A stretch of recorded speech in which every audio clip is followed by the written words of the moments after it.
mics up. There we go. Well, welcome, man. Awesome.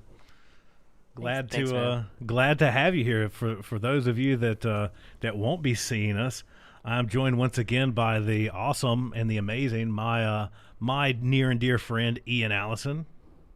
Hey. He is our first guest, man. You're our first guest in the Hop Nerd Studios. This is a gorgeous How studio. does that? I appreciate it's a gorgeous it. studio. People need to come see this thing. That's the plan. So I keep sharing that story that, I don't know, man. I just had the shittiest luck. I think that's really what it is. Is that it was like a month, not even a month. It was like 2 or 3 weeks. 2 or 3 weeks before the whole thing went crazy. You know, the whole world went crazy. The apocalypse started, I guess.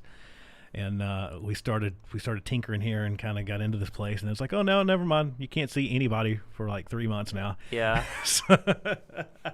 This is a great space. I think those of you that don't know Sam very well, or if you're just getting to know him, like Sam is the most random person I've ever met. Like his taste, he doesn't really have taste. He just like tries a little bit of everything and loves everything. And like his Pandora, Spotify list is all over the place. And this room is a perfect representation of that.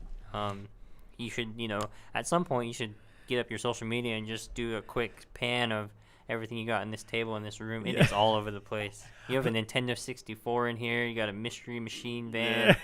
It's everywhere, man. I love it. It's all over the place, man. And that's a lot of what I've been meaning to do. I just haven't done it yet. I keep threatening to do a tour. So that's really what I think I need to do at some point. I need to do just a tour. For whatever reason, I guess it's the angle. So especially when I do like this kind of narrow angle here, this is usually the shot. So for folks that are on the podcast, I'm sorry, you're totally missing out. Yeah, you really are. On this shot and this beautiful purple and pink backlighting that I've got going on. And this awesome Safety Sucks book that I put on the shelf strategically. I think the best cover of all of this though is just a place to hide all your crap. That's exactly what it is. You I bet your house still looks great. Like you're not a hoarder. Yeah. You really have it in order, and you come in this room and you're just like, wow, he collects just a lot of junk. Exactly. That's what was that's the biggest reason. For those of you that don't know how we ended up in the studios, because if we didn't, I was going to get kicked out of my house because there's a small corner that continued to grow with podcasting crap, and eventually we had to have a place to put it all. This is a great space, Sam. I appreciate you having me on again. No, I appreciate it, man. Yeah. I need to do that. I've been meaning to do like a tour, like a something, just because I get a lot of people like, oh, you have this massive studio. I'm like, it's not massive. Like let's start there. It's like a broom closet, but it does have some cool stuff in it. So I think I need to do that at some point. It's definitely a good space to move around, and you got a good setup, Sam. I appreciate it. You're on your way, man. I'm trying, man. I'm trying. So once again, I'm joined today by the amazing and the awesome Ian Allison in studio. That's the coolest part to me is that today we have someone in studio. I've been doing all this Zoom stuff lately, and Zoom's fun. It's a lot of fun, and it's a blast connecting with all the hashtag safety fam all over the planet. But it's nice to finally have somebody here. So I'm glad you're the first. Yeah, it's kind of cool. Yeah. So I was a little apprehensive at first. I think with still everything, there's a spectrum of people. Or there's a spectrum with how you feel about the state of affairs right now. And I think that I'm in the sense that, we didn't hug, we didn't shake hands, we normally do. Yep. We're social distancing, we're being responsible. But at the same time, I think I'm just aware of, I'm not going to touch my face. I wouldn't have come if I had felt any, kind of cough or lingering, and then there's still the background of asymptomatic carriers, and I'm just I don't know, man. If me and my wife had a healthy conversation about it, and we're just at some point, you gotta just live your life a little bit, but not be reckless. So I don't know. Part of me wanted to send you a questionnaire of Sam, where you been the past couple of weeks? How your symptoms been feeling? Can you go and make sure that everyone that you hadn't been in contact with also has the same symptoms? So, and that's the really good thing. Other than, I've been pretty cautious too. I think most of us have. Other than the random trip to the grocery store just to kind of restock on supplies. Plus, before anybody gives us any hate, I had a COVID test about a week ago. Right. So, and I came up negative. Well, so I knew that, and I told that to my wife, and she was like, "Oh, okay. Well, that makes me feel so much more, and I have been nowhere Yeah, same here. You know, I'm the runner. When I run into the grocery store, wherever, you know, we desand. You know, we basically have like a decontamination station set up.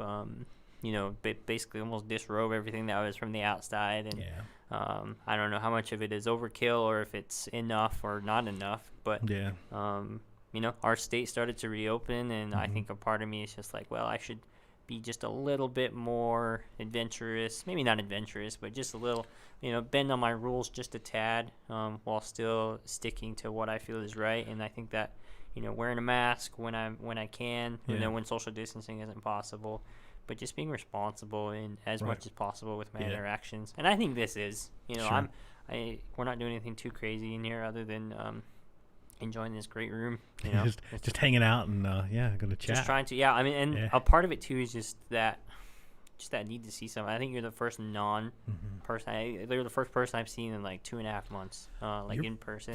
Pretty. I think me too. Yeah, I think me too. Like first person that I've seen other than just random people for sure at like Sam's Club. Right. Well, I actually, so that's a lie. I came from a funeral today. I saw my family today. So I had, unfortunately, one of my my grandpa, he passed away from COVID. That. Hate to hear that, man. Yeah, it is rough. So that's part of the reason why too, is just like you know, where am I at on everything? And he had, his nursing home got hit real hard, and just big outbreak, and it was on the reservation. So I'm Navajo, if people don't know, and you know, per capita, that's the hardest hit place in the country. And so I think that it's hard for me to like disconnect from that, but also at the same time, it's just like that situation over there is far different from where we are right now. Well, and it was a significant challenge up there, right? I mean, per capita, the rates were higher. And they got hit with a water shortage, right at the same time, I believe it was, wasn't it? Well, no. So there's significant water shortage or something going on. There's a lot of institutional reasons, you know, and political reasons over the course of, you know, just the American Indian history to date, of how the Navajo Nation got formed, how we got put basically in a desert, barren land, and then also we're put in places where there's a lot of freezes on different parcels of land where you're not allowed to develop, but people are still allowed to live there. And so those places where they're not allowed to develop, but you're still allowed to live there, so there's no electricity, there's no running water. So 30% roughly of the entire Navajo Nation population doesn't have access to running water or electricity. Well, I mean, some of them have electricity, but no running water. Right. And so when one of the main mandates is to sanitize all the time, you know, it's difficult. It's hard, especially, you know, in lower SES. I think both of us came from kind of that background. It's just, you know, you cram a bunch of people into a double wide trailer, right? And that's kind of what a lot of situations are. You know, it's individuals kind of just living in tight quarters, right? And so, you know, if you have an asymptomatic carrier, eventually you're gonna come in contact with a high risk person if there's like 7 or 8 of you living in a small space, and you know, you stack that on top of not having the ability to sanitize all the time, and it just spikes. So unfortunate, but it's different, you know, like here where we are, we have the ability to distance completely, and you know, like the res, one of the other main reasons is it's the size of West Virginia. It's funny, people keep making that comparison. You're the first person I met from West Virginia. So, but the res, my res is the same size as West Virginia, and we have 13 grocery stores, you know, for the entire and so I think that's another problem too, is just access to everything. Where for me, grocery stores are, you know, a few minutes away, and we can just go make a quick run, come back. It's so similar, right? I mean, I draw a lot of similarities there. I mean, just because when I talk to my family, like my family's back in Virginia, they live in a very rural part of Virginia, and it's kind of the same. There's just a handful of stores, right? You don't have that many options. There's a small grocery store and a smaller grocery store, right? And then if you want to go to like Sam's Club, for at least for them, they have to drive like an hour and a half, 2 hours away to go to a Sam's Club or go to something else. I mean, there's a couple little grocery stores, but it's like you said, they don't back home. You know, talking with my mom, she still lives back that way, and it's just like they don't really have the same opportunities to just like pop in here, pop in there. I literally shopped around Sam's Clubs, right? Like we went to one Sam's Club, we're like, this one is entirely too busy, we're going to the other one, right? It's because if there was a line, like I'm not going to go wait in a line full of these people that I don't know. And what's so we had that benefit, you know, within 5-10 minute drive the entire. I mean, I don't know, within like a 1 mile radius, we were able to go check out like a CVS, Walgreens, Right. Albertsons, Fry's, all these kind of different Kroger stores, and we're like, okay, we eventually found one that had toilet paper, that had a hand sanitizer.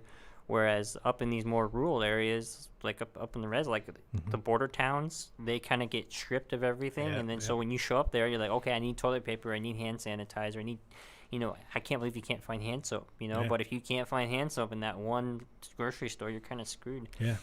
Otherwise, you're, I mean, you know what this is like. I mean, the gas stations kind of double as small grocery stores. They have these, and then they just have this one tiny section of a shelf where it's like, this is all of your, personal hygiene stuff, and here's all the cleaning stuff. And if it's not there, then SOL. Yeah. And even if you go to like even back home, like even like the Walmart back home is not like the same as like a normal Walmart, like what I think of here.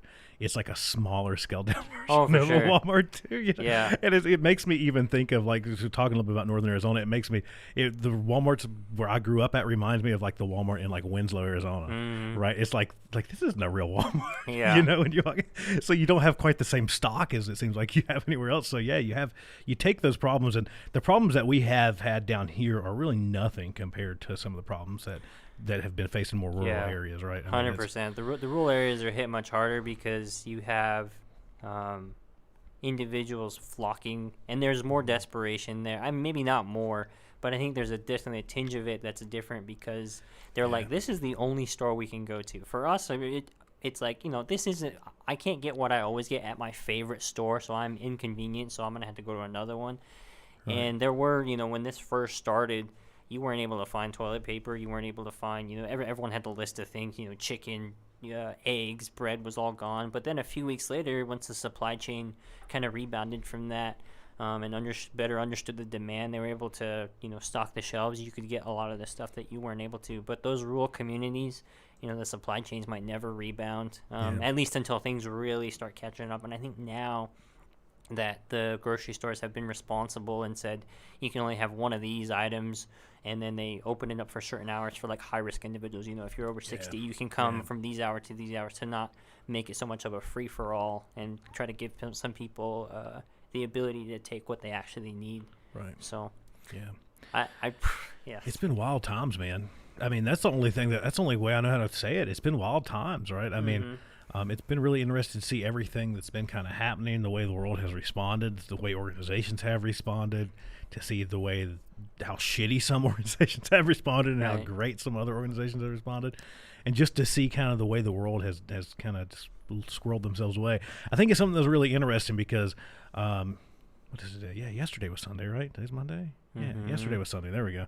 It's been a weird time. I still have quarantine brain. I'm still locked away, and I'm like, I don't care what day it is. Yeah. But so I was driving to the studio to here just yesterday, and I was coming down through downtown Phoenix. Most folks tuning in won't have a clue where I'm talking about, but kind of in my neighborhood, in between my home and the studio here. And I noticed like there was food trucks back out, and I forgot, like over the weekend, I forgot that we were opening, like the state was starting to open. There's people in bars, like I'm seeing people in bars, like there's food trucks, there was people out on the streets. Like it almost felt kind of normal. Like it was weird to see things kind of going back to normal, and it just kind of hit me. I'm like, I didn't realize how deserted the city had really been compared to kind of the norm, right? Especially like the weekend norm. Like, I've just gotten kind of, it's not good, but I've gotten kind of used to just not seeing anything open. And then now all of a sudden I'm seeing people, and it was just shocking, right? There's no real point to that story. It was just shocking to me that I'm like, oh wow, there's people back. There's people hanging out. There's like it was kind of nice though. It was kind of nice to see some life coming back to the city. It's nice, and going back to the spectrum of kind of everybody's feelings on the state of things. Like I just feel like, man, it's really rolling the dice, I mean, but what do you do? Do you risk destroying the economy and increasing that unemployment rate, and then potentially eliminating jobs that may never come back, or do you reopen and kind of just expect people to follow certain guidelines? Because I got an email from my gym that said they started opening today.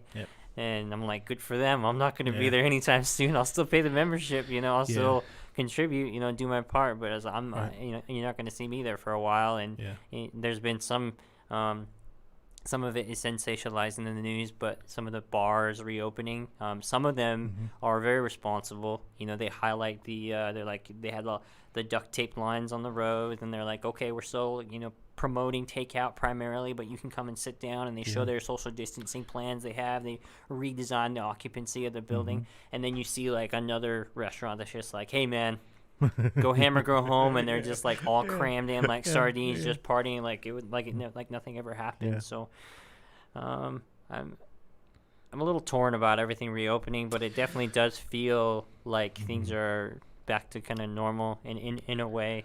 I definitely felt the traffic coming in at 5 o'clock. The traffic really picked back up. Yeah, because the first little bit, I mean, that was one of the biggest things, right? Even here, like when we do the live streams and stuff, for just kind of the normal kind of me ranting live streams, we've been pulling up the traffic cams and just like looking at the traffic cams, because there's been nothing on the road, right? Now it's back. It's definitely back. I've noticed that. I noticed that this afternoon.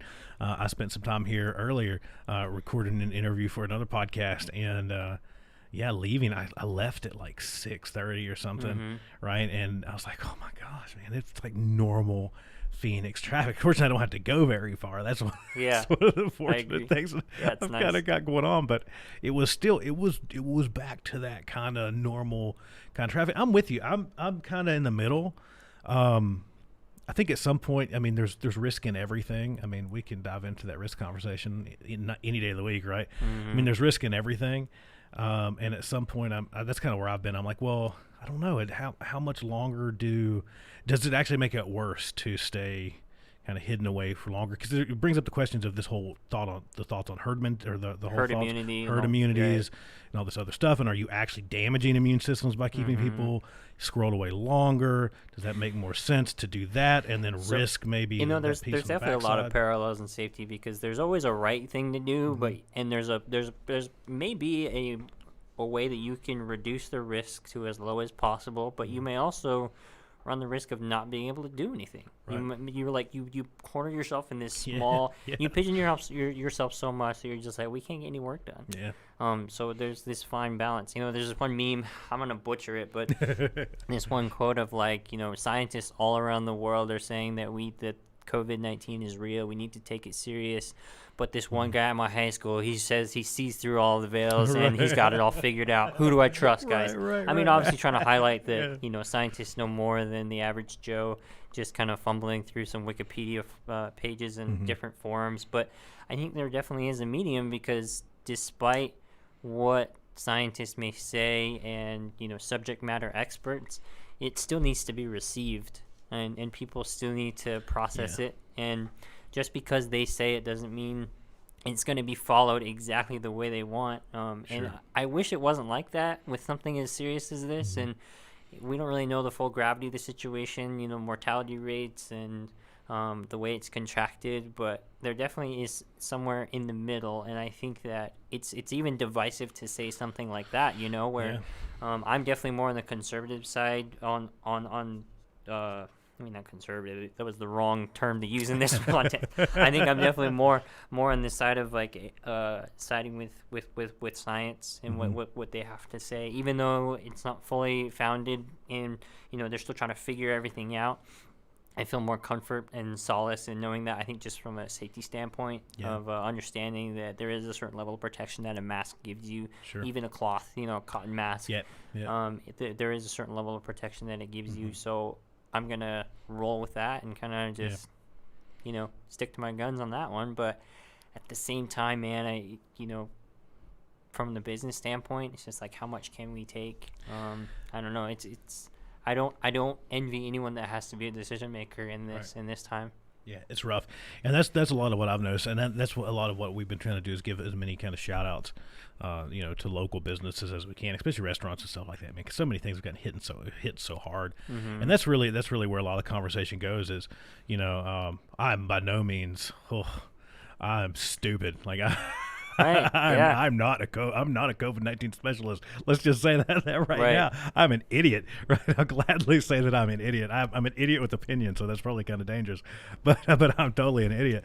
But it just seems like at some point, like we were kind of saying, at some point you kind of have to kind of shoot somewhere in the middle, right? You have to kind of say, okay, well, if we don't start opening things and because the economy is going to seems like it's going to have some type of whiplash effect here, right? At some point things are going to kind of tank, right? Even more so than probably what they have. But if we don't start to do something, then are we going to have people like fighting each other in the streets for bread? Like what, you know what I mean? So it's at some point we have to probably start to open stuff up. I'm a fan of doing that with some wisdom, right? Thinking about that. And I think there's, like you said, I think there's some people that are doing it pretty well. I've seen some of that's happening kind of well, and then some people just maybe not so much. I haven't seen any of the packed bars yet. But even some of the restaurants I've noticed, they're capped at, they're supposed to be capped, I think, at like 25% or something like that. Right. Yeah, some of them are getting creative. I was reading an article the other day where somebody was using mannequins, like fill in their seats with mannequins. Make sure no one like sits in the seats. I like that's pretty cool. I like a good that. idea. Extra cool, extra creepy. I like it. I think part of my kind of internal debate comes from my res is hit so hard, so there's that side of that side where I see like per capita on the reservation where I was born and raised, where I grew up, where I went to high school, and I still go back to, like, that's home for me, and that is hit per capita harder than anywhere else in the country. And then you come to Phoenix and it's a fraction of that, if anything, and I have friends who work in emergency medicine, and they're like, maybe 3 weeks ago, a month ago, it was bad. Like everyone they picked up was pretty much they were going to lose their life. They were put them on a ventilator, and that was it. And now things have really slowed down, and they kind of got more regular traffic of the regular day-to-day emergency room kind of calls. And I think that's refreshing to hear that things are kind of reverting back to where they were before here in the city. But then you hear, like my res, and it's just like slammed. And so it's real hard for me to be, to listen to people that say like, you're sheep, you're just listening to the media, you're controlling this. And then at the same time they're, it's like, man, I don't know. I mean, I just lost a family member to it. So it's real hard for me to figure out where that medium is. And it's hard to even like impose that on somebody, to try to even use that as like anecdotal evidence, because their entire like circle of influence, their entire like network of people that they know may not even be impacted by this at all. Right. And I think that's an interesting part. Most folks that tune in know that my significant other works in healthcare, works in and around the acute kind of care and stuff like that. And that's one thing that they've dealt with regularly now. He's been tested regularly, so no worries there. He just got tested again the other day. Again, negative, thank goodness. But their facility, every facility has been hit hard with this stuff. And that's the one thing that I think there's multiple things that are true there, because I think the media is not doing anyone any favors in certain ways, because even with their facility, they walk up, they try to break into windows and put cameras through windows. And these are like sealed, contained areas. It's like, do not enter COVID. Yeah. Right. And they're like, we'll just pry open the window and shove a camera in. Right. And it's the craziest like, we don't have negative pressure containment. Are you crazy? Right. So it's this insane, sensational. They obviously want to sensationalize things, right? I mean, that's kind of what the media does. I even hate saying that because it's just kind of the duh, right? It's the media, right? But yeah, so there is some of that. So I can get where people would be down that path of going, oh, sheep, the media, blah, blah, because the media is assholes. I mean, we can say that, right? But the majority of them are, no matter what news outlet you kind of go to, you have to take all of it with a grain of salt. But I'm with you, because even just listening to his stories and watching him deal with this stuff and seeing the numbers of people that have died in these facilities, or hearing the stories of the people that have died in these facilities.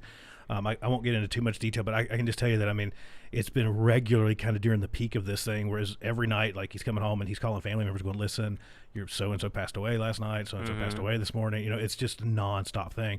So for the assholes out there that say that this isn't real, that's the only thing that I can call them, is assholes. Right? Yeah. I mean, this, I think that it's unfortunate, because there's a parcel of people that, in the state that the virus is right now, pending that it doesn't mutate and form into a more contagious kind of form, or a form that affects people outside of really the higher risk, or people have pre-existing conditions, like they may never be affected by it, and I think that's a difficult thing to get people to understand, like my life was I just not to get into too much detail, but when my grandpa contracted it, is married 56 years to my grandma. She wasn't allowed to go to the hospital. She wasn't allowed to see him because she was considered high risk. If you could suit up in full PPE and face mask, you could go in and see, but you had to be like in certain criteria. You couldn't be, suit. You couldn't be high risk. That's just too much liability. And also, it's not even liability. It's just like the doctors and everyone. They're just like, I'm sorry, we can't. As health practitioners, we can't put you. We can't allow to put you in harm's way. And even the funeral, it was just bad. And so, I don't say that to get sympathy. I don't say that to bring any kind of like down mood to this podcast. I say it for anyone that listening that thinks like, oh, this isn't real. It's real. It may never affect you, and I hope it doesn't. If you kind of are in this bubble of like, I don't know anyone that's been affected. I don't know anyone that. So it's probably not real. Like, man, this is real. It was gut-wrenching to go through that entire experience.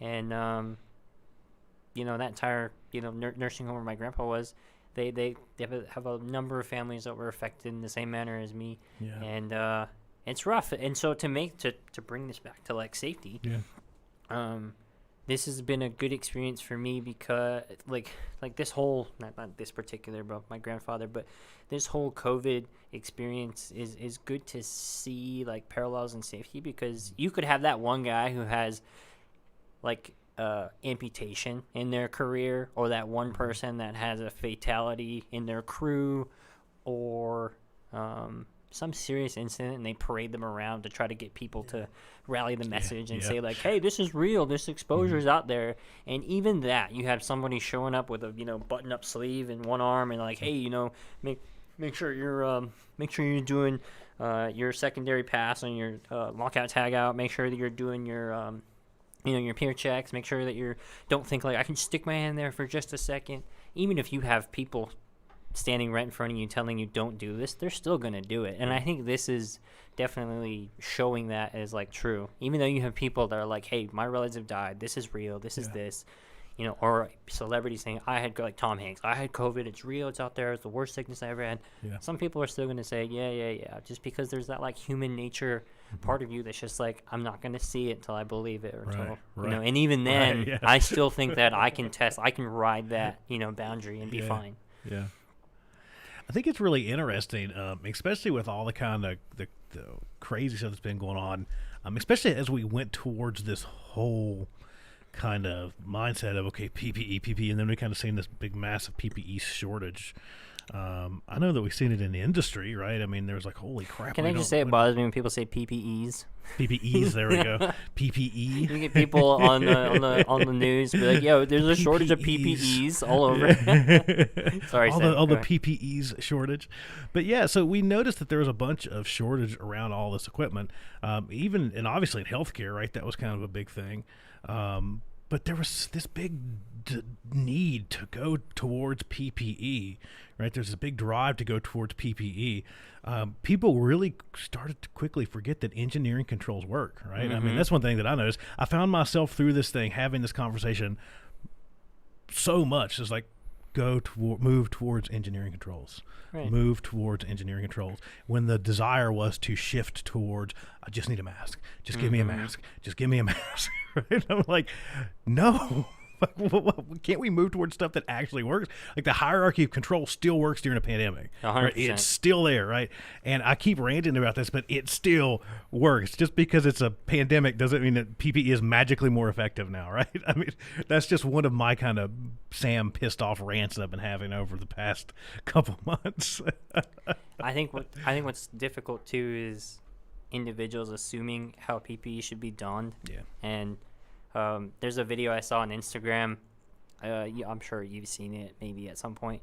This lady was walking around in the store. She cut out like a square in her mask, and they had this like plexiglass up at the gas station. Yeah. And the guy was like clowning her, and he was just like, "Ma'am, where did you get that mask?" And he was like, she was like, oh yeah, where did you get that mask with that cutout? And she was like, oh yeah, since you got to wear them everywhere, it's easier to breathe this way. I'm just like, oh my gosh. There's so many, and you think that the shit just exists on the internet, but it doesn't, right? You see it all every time. So I've got a couple of stories I have to share because they're just too good.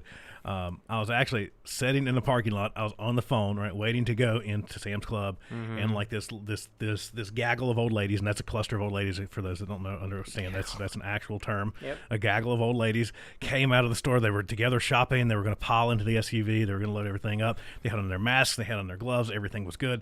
They had been in the store obviously for a while. They unload all these groceries, gloves on, into the car. They all get into the car with their masks on, their gloves on. Like the lady's like flipping down her visor. She's still got her gloves on. She's like putting on her sunglasses with her gloves on. Like she's starting the car. And they just drive off with the gloves on. And I'm like, you don't understand what you just did, right? And then no shit, right? Okay. Just this last weekend, Saturday, I think it was Saturday, Friday night or Saturday, I was in Sam's Club again. There's a lady and she's got one of the surgical masks, right? Good for her, right? She's wearing a surgical mask. Bad on her because she has it around her ears and scrunched up and just around her nose. Oh gosh. Right? And she's on the phone. The entire time I passed her like 3 times, and she's just on the phone, just like mouth breathing, right, with the surgical mask on, just covering her nose. I'm like, just take it off. But I just wanted to tell her to take it off so bad. But you know what's interesting about that is there's tons of parallels to the workplace where 100% gloves, 100% safety glasses, 100% this. Yeah. There are instances on every work site where you're just people follow the rules just because they have to. Right. And then it's maybe not masks, but you see people walk around with safety glasses like this, and it's 100% safety glass area because it's like for them, it's like, they don't need it or they're just like, what's the word? They're just following the rules. They're just they're just going through the motions. Yeah. They don't really believe. It's just compliance. Right, 100%. Yeah. That's what it is. It's compliance. And if you don't educate and you don't really get people to understand the why, then they're just going to blindly follow. And they might, follow the rules 100%, be 100% compliant, but never be protected because they don't adequately know how to don and doff their PPE, or they don't know the purpose of it. Well, and then, it being important when it should be important, right? There's something to that. I had this conversation with James McPherson the other day, and hopefully I'm not giving too much away, but we had a little bit of discussion around that. We were picking on employers that require this 100% hard hat crap all the time, right? And that's pretty much every employer out there, right? It's like, okay, you have to wear this magical hard hat that protects you from everything, even when there's nothing but clear blue sky above you, no matter where you walk, just in case. Construction or just road construction comes to mind. Yeah, exactly, right? Anywhere, right? I mean, you think about it, even in facilities and stuff where they're just like, okay, there's nothing up there, right? On the off chance that someone's going to drop a wrench from 10 feet high. Right. Well, and I even get that. Like if you're in a place where there's a potential for folks above you or there's equipment above you, I get it. I totally get that. I think most people do, right? But even in most facilities, most places that you go that require hard hats all the time, you can think of like 80% of the locations that have nothing above you, right? There's literally nothing above you anywhere, right? And you're going, okay, well, what's the point? You know, and it kind of brings to mind that whole piece where James was kind of going with this is like it really kind of skews people's perspectives, and they kind of relate this PPE to just this kind of stupid thing that I have to wear all the time, even when it doesn't make sense, and then it just suddenly becomes that it never makes sense, right? And then when you really need it and you really should be using it, you're just complying rather than focusing on putting it on. And it really seems like it harms more than it helps at that point, right? Because people are just looking at the organization going, God, you all are a bunch of idiots. Well, and I think that's a general feeling as you go around. There's going back to that spectrum. Some people completely believe in it, and some others, I'm of the belief if you can't maintain a social distance, and if you are coming in contact with people that you potentially, I don't even want to dance around that whole thing, but just really use your discretion and really kind of just think about what is the potential here, right? And then kind of go from there. Right. I think if you start blindly following 100% PPE all the time, you're going to be in a position where you won't be able to make an educated decision about whether or not you're protected when you actually do need it. And that's unfortunately how people get worse injuries. Like PPE might have reduced the severity of an injury, especially with, like, if it's some type of chemical related, where that acts as a barrier. The incident would have still occurred. It still would have happened, manifested itself. The risk would have still manifested. But that barrier was essential to protect you. But maybe you didn't understand fully that in that moment you should have been donning it correctly. But you're just in this 100% mode. You got to just do it. You weren't adequately assessing the situation and be like, okay, this is when I actually do need it, and then put it on, instead of I just got to wear it all the time. Well, exactly. Well, it gets to that point of using it where it matters, right? Doing the right thing at the right time is still important, right? And we kind of approach it, at least most organizations, we kind of approach it from this mindset of, okay, well, if it's good when you need it, it must be good all the time, right? Just in case. And, again, I think it makes it less important overall, right? It makes it less important overall. So those times when it's really important, you might not see the importance of it. You're gonna ultimately vilify something that should be a tool. Right. Exactly. Yeah. And you can't do that for something, because it truly is the last line of your defense. And if it comes to, I mean, really, you shouldn't be telling people like, this is your last line of defense. This is the only thing that's going to protect you. It's like, you should take protect out completely. And you should say, like, this is the only thing between you and the hazard. That's it. Think about whenever that manifests itself, and think about the times that it could present itself, and use your discretion. Right. Instead of saying, I don't want you to ever not have it on, so just wear it 100%. Right, yeah. Because going back to an earlier conversation you had with Jason, kind of just talk about the golden rules. I think we've talked about this in other instances too. Same thing. It's like, if you have this 100% tie-off rule, 100% anything rule, you're never going to learn. And I was at first very resistant to that idea, because I'm like, well, how can you have, because it's just old school kind of safety upbringing of just like, if you have rules, that's how people keep themselves safe. You don't have rules, you're gonna have anarchy. People won't know what to do with themselves. So if you have 100% tie off, that's when we know, because we care about them. We want them to never not be tied off. But then you're never going to learn about the instances where it's impossible for them to tie off. Right. Well, and it's so interesting, and especially in around those kind of thoughts of anarchy.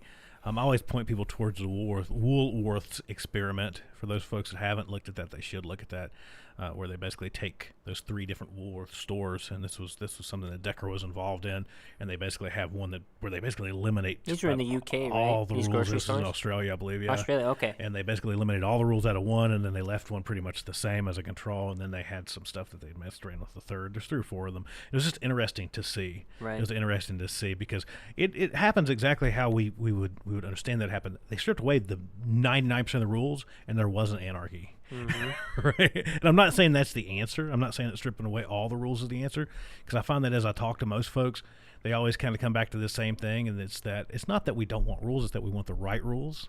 We want the right rules that make sense. But even in that conversation with Jason, because that's kind of a rabbit hole that we get down pretty frequently, is in and around those golden rules. That stirs up some passion with people. And they go, well, you don't believe in life-saving rules. Oh, gosh. And then that's the part where I have to come back and go, listen, rules don't save anyone's life, period. Rules don't actually do anything, right? And we forget that essential controls save lives. Rules don't actually do anything. That's when somebody has no leg to stand on in an argument, when they fall back on the, well, you must not value human life. Because it's just a Hail Mary of like, I need to win this argument. I can't appear to be incompetent in front of my peers. Care. Right. And I think that, well, the parallel to the Woolworth experiment doesn't necessarily apply to, the COVID experience right now, because in the Woolworth experiment, those are the experts. They know their job best. Exactly. And in our situation, we're kind of thrust into a situation where there's a spectrum of understanding. Some have a really keen understanding of, PPE or the methods of contact of, some kind of virus like that. And others are just, have no idea. They're just trusting what they hear or not trusting what they hear. Right. In the Woolworth experiment, that was great, because you had those grocery store workers that were felt controlled by procedures, but were experts in their field and experts in stocking, unloading, managing inventory, whatever they were, cycle counting your inventory. and then you gave them the autonomy to say, you guys figure this out. You know, we're going to strip away the rules, strip away all of the bureaucracy and the red tape. If you want to change something, change it that day. If you feel there's a better process, Right. do it. You don't need to float it by anyone. You know, manage yourselves. Yeah. And you know, this is interesting. This actually goes to the Lord of the Flies. You ever read the book? Seen the movie? Yeah. Yep. So that was actually sensationalized. The guy that wrote the book, do you know this story? Huh, no. So the guy that wrote the book, you know, it's gonna kill me. Maybe you can pull it up. The guy that wrote the book, there's actually an article that came out, kind of like comparing the Lord of the Flies to like the real story. Mhm. I guess it was a group of, I think it was Tonga boys that ended up on an island, and nobody died. There was no anarchy. Right. The boys like looked out for themselves. They built a sense of community. They took care of each other. You know, I think the Lord of the Flies is like one take on humanity where they showed up. They were like a couple of boys had died because they were, you know, revolted against each other. There were no rules. But the real life story that the book was based on, they really looked out for each other. They took care of each other. They created rules to make society work. Yeah. But Right. but that's not fun. No. You know, that's not fun for a movie. No. I think if it's one of those, if you sensationalize it, it's fun. But you know, it's not as sexy as you know right, the Lord of the exactly. Flies novel. Exactly. Yeah, I think it's interesting because that's a place where organizations in particular tend to struggle as they kind of go down this path of just safety betterment in general. As they struggle with the decluttering aspect of it, they struggle with stripping away some rules. For kind of the same reasons. They're like, well, if we get rid of rules, it'll be anarchy and we'll lose control of people, and God knows what will happen next. And then if something bad happens and we don't have a rule for it, then there's be litigation, and it'll be this horrible, horrible thing. And then it's interesting because then you really draw this comparison, and that's kind of here stateside. You draw this comparison to some of our HOP family and safety family over in Australia, and they're really taking a really progressive approach to human and organizational performance. And they're really driving this. And a lot of the folks I've chatted with over there, they're to the point of using flexible procedures. Like they're to the point of saying, here's your rumble strips, you figure everything else out. Right. And I'm going, that's so cool. And people haven't went crazy. There's not anarchy. People actually do things safer and more efficient. Stuff still happens. Right. And I think that's a fallacy when you go down this road. Is like, okay, so if we go down this road and strip everything away, we're not going to have anything happen. Right. And because your answer is going to be no, they're like, well, we kind of like the way things are, because if the alternative is to give them control, we're still going to have the same number of incidents. We're still going to have no improvement in our behavior-based safety metrics, in our observations, then clearly there's the flaw in that. If we're not having an increase in the amount of inspections that were area inspections, then clearly it's not a better process. Right. Using the metrics that you're evaluating, I can definitely see how it's not beneficial. It's not a fruitful endeavor. Right. But I think we need to be able to convince. I think there's so much of that. I think every safety pro should take some kind of persuading, a debate, argument class of some kind. Maybe that's a HOP University module you come up with, because that's definitely a skill, having that political savvy of knowing when to stroke someone's ego to get him on your side, but also when to knock him down a peg because they've overstepped the bounds. There's just so many different, conversations that need to be had to get that one person that believes in you to kind of thrust it outward and get people to listen and be like, hey, you know what, this guy's onto something, this gal's onto something, this person really has some ideas that I think we should lean on right now, and let's start stripping away some rules. Some of this structure, some of this scaffolding. Because the fear is, if we take down the scaffolding, the structure's going to fall. I mean, it's just like, hey man, it's a structure. Well, and that's where it's always interesting to challenge those folks, especially the really heavy rule-based folks in organizations, as you kind of challenge them. We're like, listen, and again, it's kind of back to that point, when they first hear that, they hear anarchy right there. Well, you don't want any rules. You want everything to just be some hippity-dippity shit show. And it's like, well, no, that's not true at all, actually.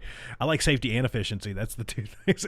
And a lot of it's going back more even towards some of that HRO organization type of stuff, that high reliability stuff, which is an interesting topic to get into as well. But so much of it is that, right, is that it's going back to the rules that count, right, the rules that matter. And it's even some of the challenges that I throw down with some of the golden rules is that if you have to make 10 rules really special, you've got too many damn rules, right? You should probably just have those 10 rules, right? That's probably all the rules you should have, right? It gets kind of ridiculous to the point in organizations to where even Sydney Decker had brought it up when we were chatting on the podcast. He's like, when I have to do an expense report and I have to CC a receipt to 7 people to get approved for a $20 purchase, you have too many rules, right? You have too many steps in your process, right? It's too much bureaucracy in your process. And obviously that's not in safety, that's in a whole another space. Well, but it's kind of the same thought, right? Is that you need to have the rules that count, right? And I always I don't know the exact study, but it's a study that had happened. Sydney used it quite a bit, and I think he quoted it, or he used it in Just Culture, actually talking about nurses, right? And polling nurses, I can't tell you the specifics, but basically polling nurses, asking them how many rules they knew versus how many rules actually applied to them. And at any given time during their day, they were subject to like 1,000 rules, right? And out of all the nurses that they polled, those nurses on average could remember 3 rules, right? And it was the 3 really important rules to them in their job for what they were doing. So again, it's back to, if you give me a list, not to dumb this down or oversimplify this, but if you give me a list of the few things that tell me how not to die, or the things I should really focus on at work, or the things that should be really important to me, I'm probably going to pay attention. But if you give me a crap load of just stuff and say, here's your rule book. Because, I think every safety professional can resonate with this. Nobody ever, maybe not nobody. The majority of the time, let me cover myself. The majority of the time, when frontline employees, supervisors, frontline leaders, they come up to you with a question, it's usually an interpretation of the rule. It's not, how do I do this safely? Right. It's really like, okay, safety guy, here's where I'm at. And they might ask you, like, how do I do this safely? But when you really get into their kind of thought process, it's about, like, here's how I interpret this rule. Is that going to be, it's just like, man, let's start looking at the risk. Where is this? Let's strip away all that crap.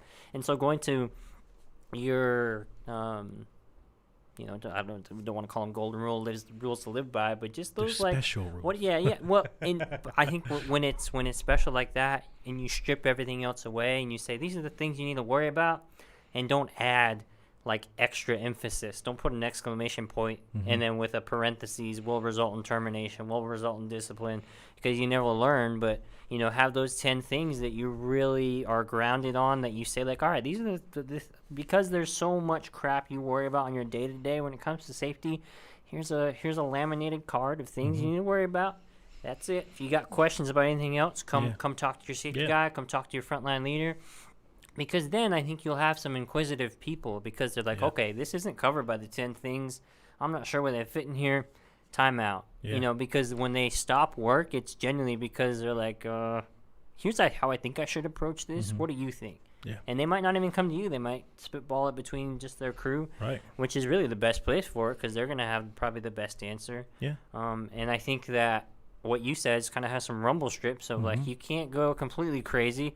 OSHA still does exist. Yeah. NIOSH still has some ground rules, some outlying things that we need to fall between in terms of PELs and to keep you safe, keep you conscious, really.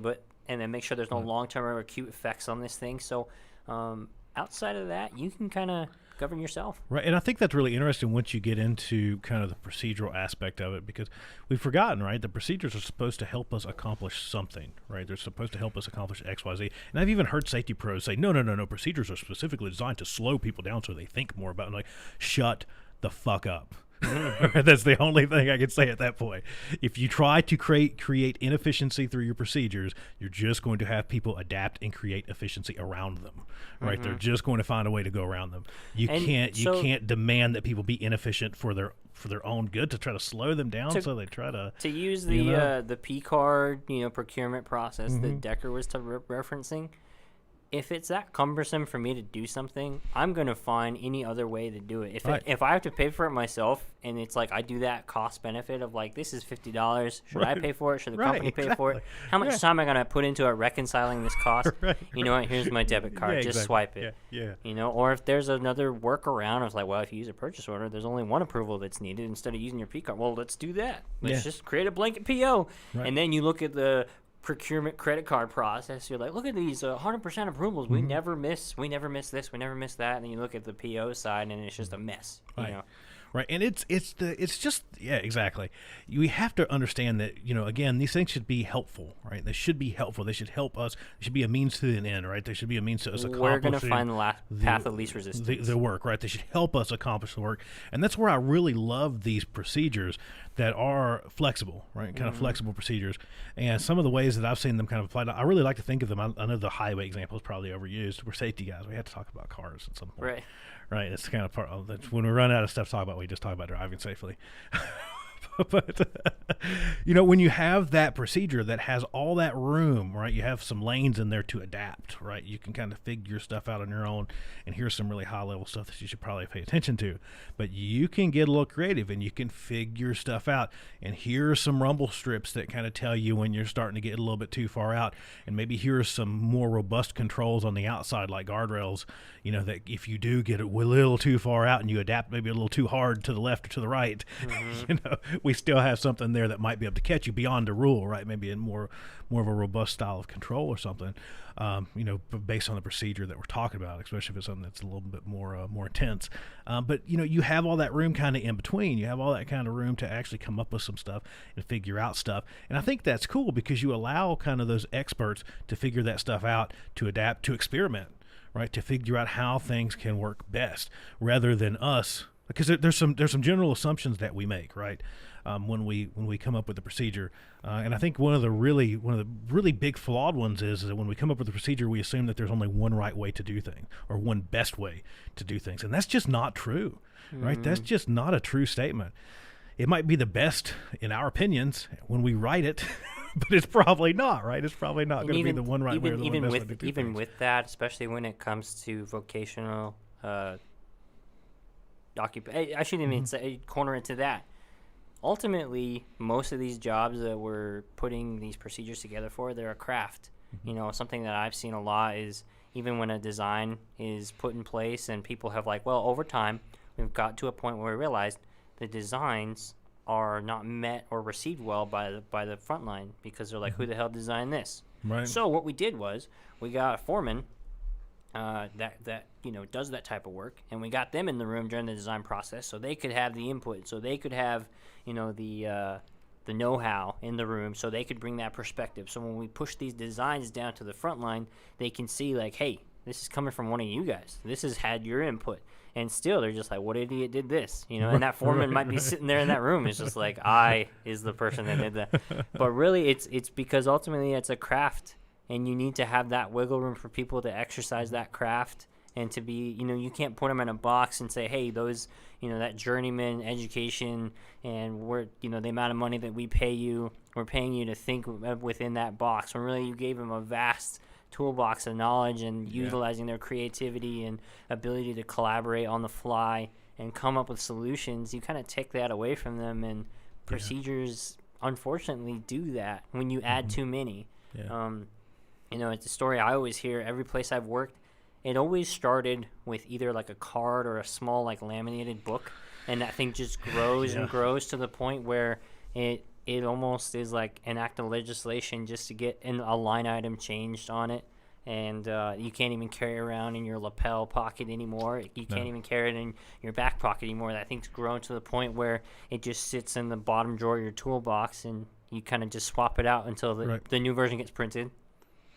Right. Well, and I can even think of that, man. I mean, look, we're no different, right? Safety people are no different, right? I mean, you really think about it. You have that kind of that gargantuan rule book that you're used to in any organization. Again, any safety pro out there listening, you know exactly what I'm talking about because most organizations still have those as we try to declutter some of this crap. But how many times do we even open it, right? Who cares? I mean, I'm sorry, but I don't care. It's so funny when people, when frontline people come to me and that said rule book is placed on my table, and they're like, I have a question about this.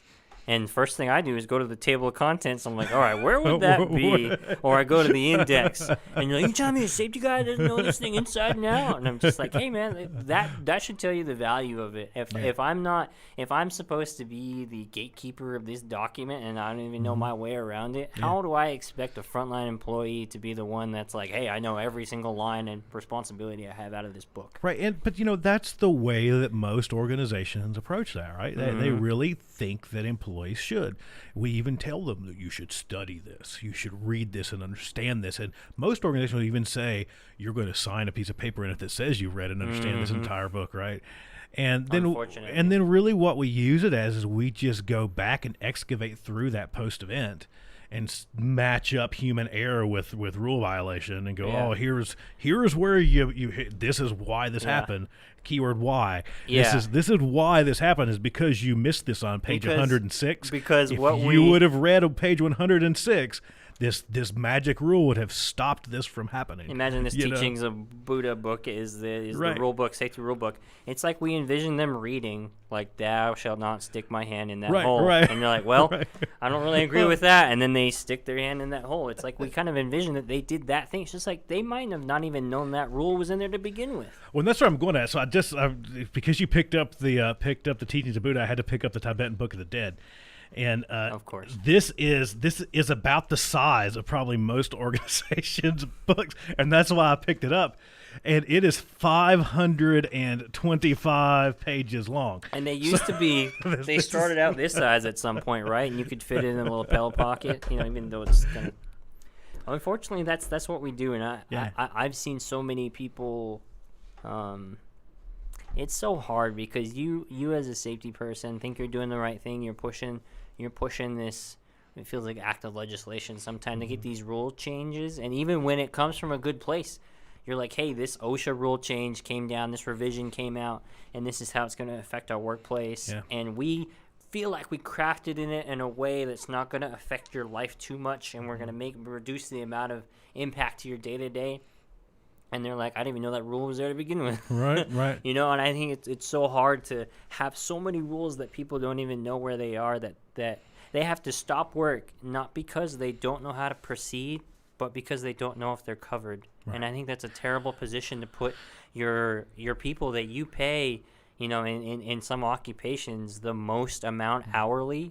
You pay these people the most amount of money on an hourly basis, and you are crippling them because they don't know how to proceed out of fear. Right. Out of fear of being rebuked for not following those rules. Well, and then knowing that we're going to go back and dig through and flip through and find that rule on page 107 that they didn't even know existed, right? And say, well, see, look, it says clearly here that you should have had a lid on your coffee in the stairwell. And it clearly says that. At the same time, we tell those people, we stand in front of that same group, and it's like, we're a learning organization. Yeah. We want to know everything that happens out there. Nothing's going to happen. We're not going to do anything with it. If anything, you might get a prize. You might get an Amazon gift card because we're promoting these leading indicators. We're trying to be a progressive organization and go down that road of leading indicators. And these people just see more rules. I'm kind of imposing that upon their thought process. I don't know if that's necessarily true, but you can't have this learning organization kind of speeches and rally the troops messages while throwing the rule book at them and having them be crippled by, am I covered or not? Well, I think it's really wacky because you bring up a really good point. I mean, you go through and most organizations spend an astronomical amount of money to find the best and the brightest people to hire for their organizations, right? And we go through and we find them, and then often after we find them, whether tradesmen or in the professional set, whatever, right? No matter what they hire for, and then we usually take that and we invest lots of time into them to train them and give them more skill usually after we bring them in, and then so all those years of experience that we're paying for, all that education that we're paying for, all of those critical thinking skills that we're paying for, all that training and all the special stuff that we've given them, that we're saying here's all this great stuff, and then we put them on the job and say, don't think for yourself, here's a procedure. Yeah. Right? Yeah, you hobble your prized horses. Right. You know, No need to think. No need to use any of that stuff that we're paying for. We know best. Here's the rules. Just follow the rules, and everything will be okay. Yeah. Right. I think that's a little, to be devil's advocate. I think it's easy to see how organizations get there. Yeah. Well, because for sure. you're profitable, you're doing well, you think this is a good path, and you've had a point where over the course of your timeline in your the life cycle of your company, you started with really, really high OSHA recordables. You started with really high numbers of first aids, fatalities, and over the things that you've implemented, over time you've implemented certain measures, and to them, you're like, these measures got us to where we are right here, so clearly they were effective, and now we've plateaued. We need to find something, or plateaued, but now we need to find something to take us to the next level, and it's always that. It's just like there is no next level. It's not a video game. It's not a life cycle. It's like this is constantly happening every single day, whether or not you're measuring it or recording it. You need to understand that. But I think what you can do is have a trusting organization where your people come to you and tell you the things that potentially may hurt them, that they're concerned about, that they're confused about, that they want because it's best for them. Giving that message of, I want you to come home the same way that you showed up, 10 fingers, 10 toes, and blah, blah, blah. And, they know that. Yeah. I mean, they're not coming to work to get hurt. No one comes to work like, I'm going to get hurt today. I'm going to break that one rule today. Right. They're if anything, in some of these organizations, they're just thinking, like, how do I not get in trouble? Yeah. Which is the last place you want their mind to be. Right, exactly. Well, exactly. So much of that conversation, we even kind of touched on that as they kind of bring this stuff, they walk in with that rule book to you and say, hey, explain this to me. It's not even from a point of saying, I don't want to get hurt. It's saying, I don't want to get in trouble. It's exactly where it comes from. It's saying, well, look at this rule and make sure that I'm in compliance with this rule. So at the end of the day, I don't get in trouble. I don't get fired. Something bad doesn't happen to me. And they're really not even from the something bad happening. They're not concerned with physical injury usually. They're just concerned with, I just want to make sure that when somebody walks by, this looks good, right? I just want to make sure that I don't get in a bind, when somebody else sees this. What's hard for me is there was a point in my career when I was at your site. Actually, I had a kick where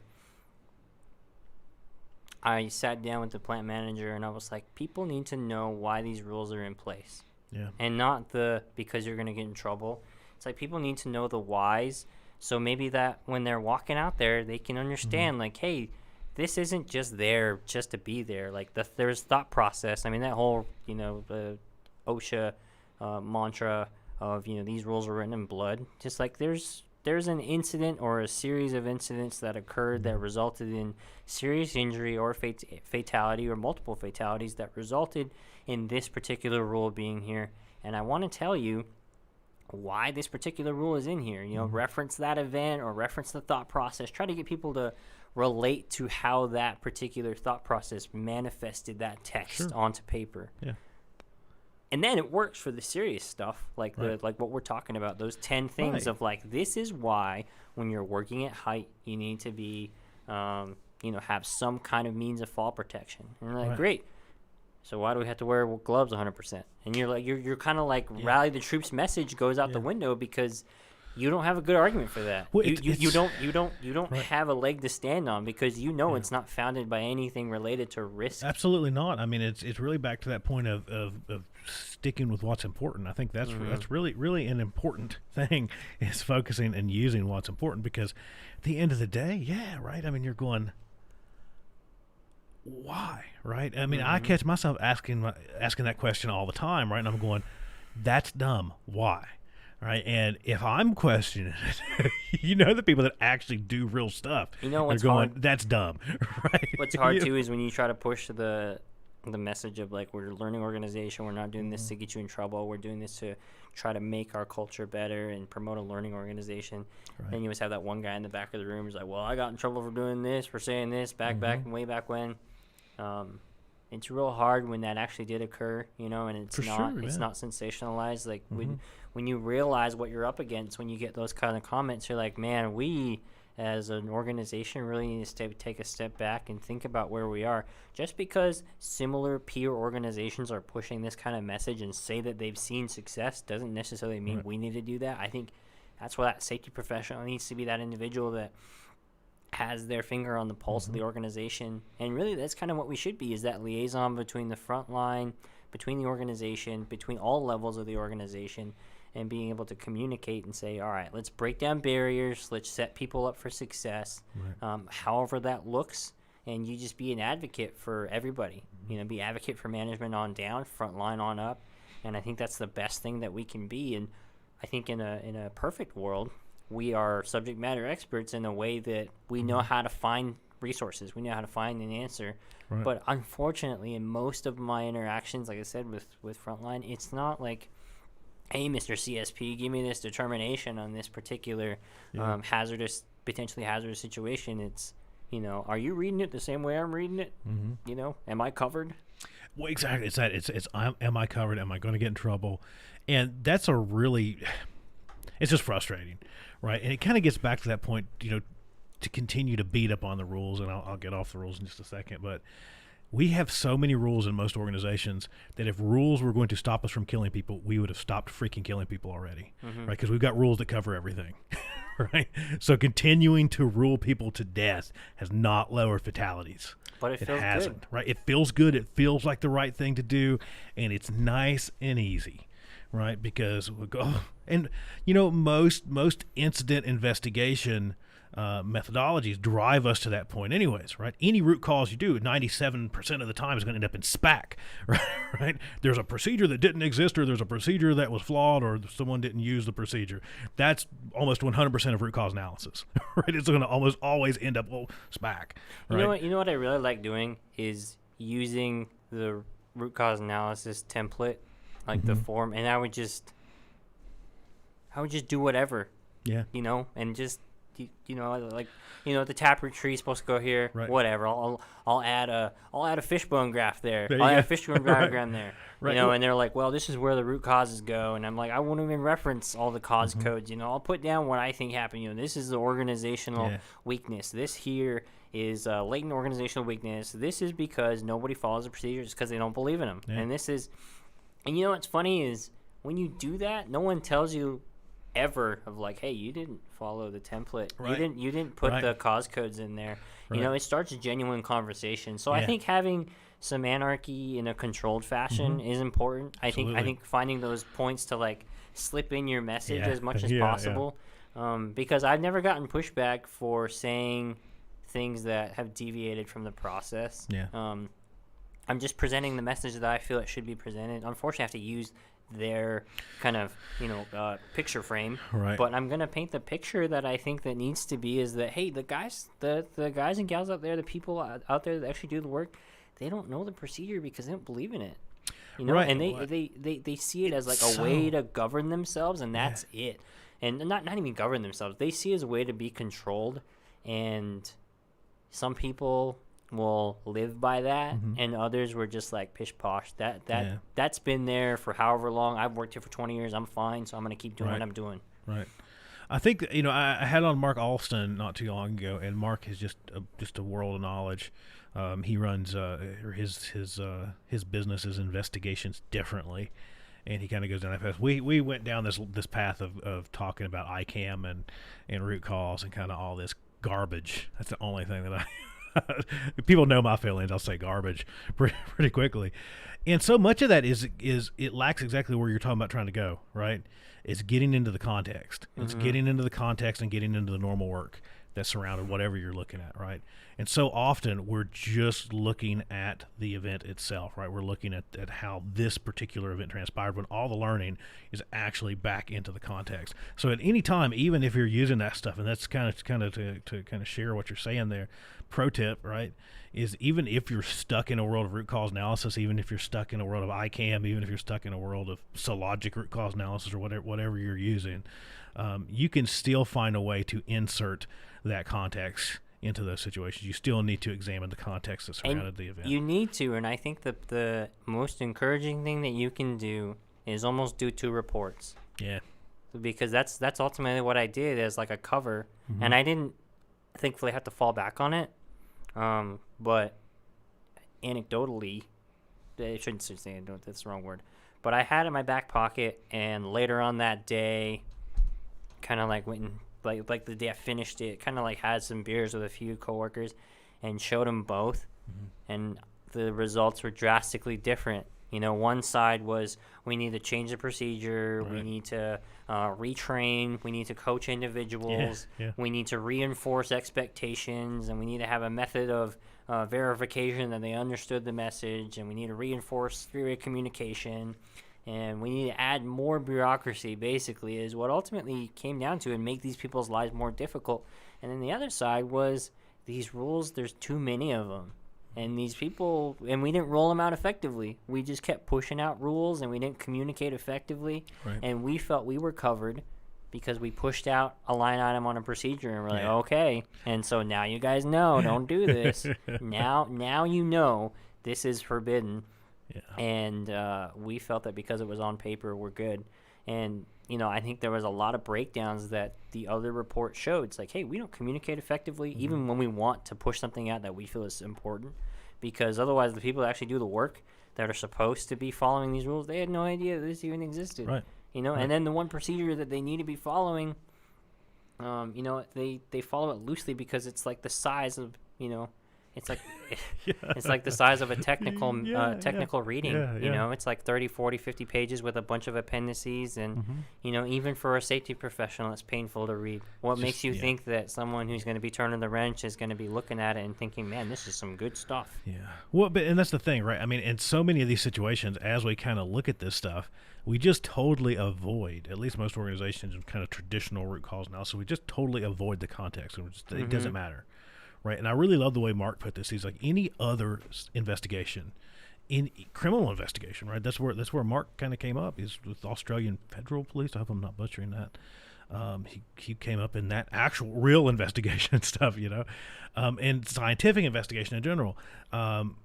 We would never think of doing an investigation in the scientific world and saying context doesn't matter, right? Context matters a lot. Right, but in the safety world, we're saying no, context definitely doesn't matter. It's black or white. Period. Right. That's the only place where we would go out and do some type of investigation and say no, context is bullshit. It doesn't matter.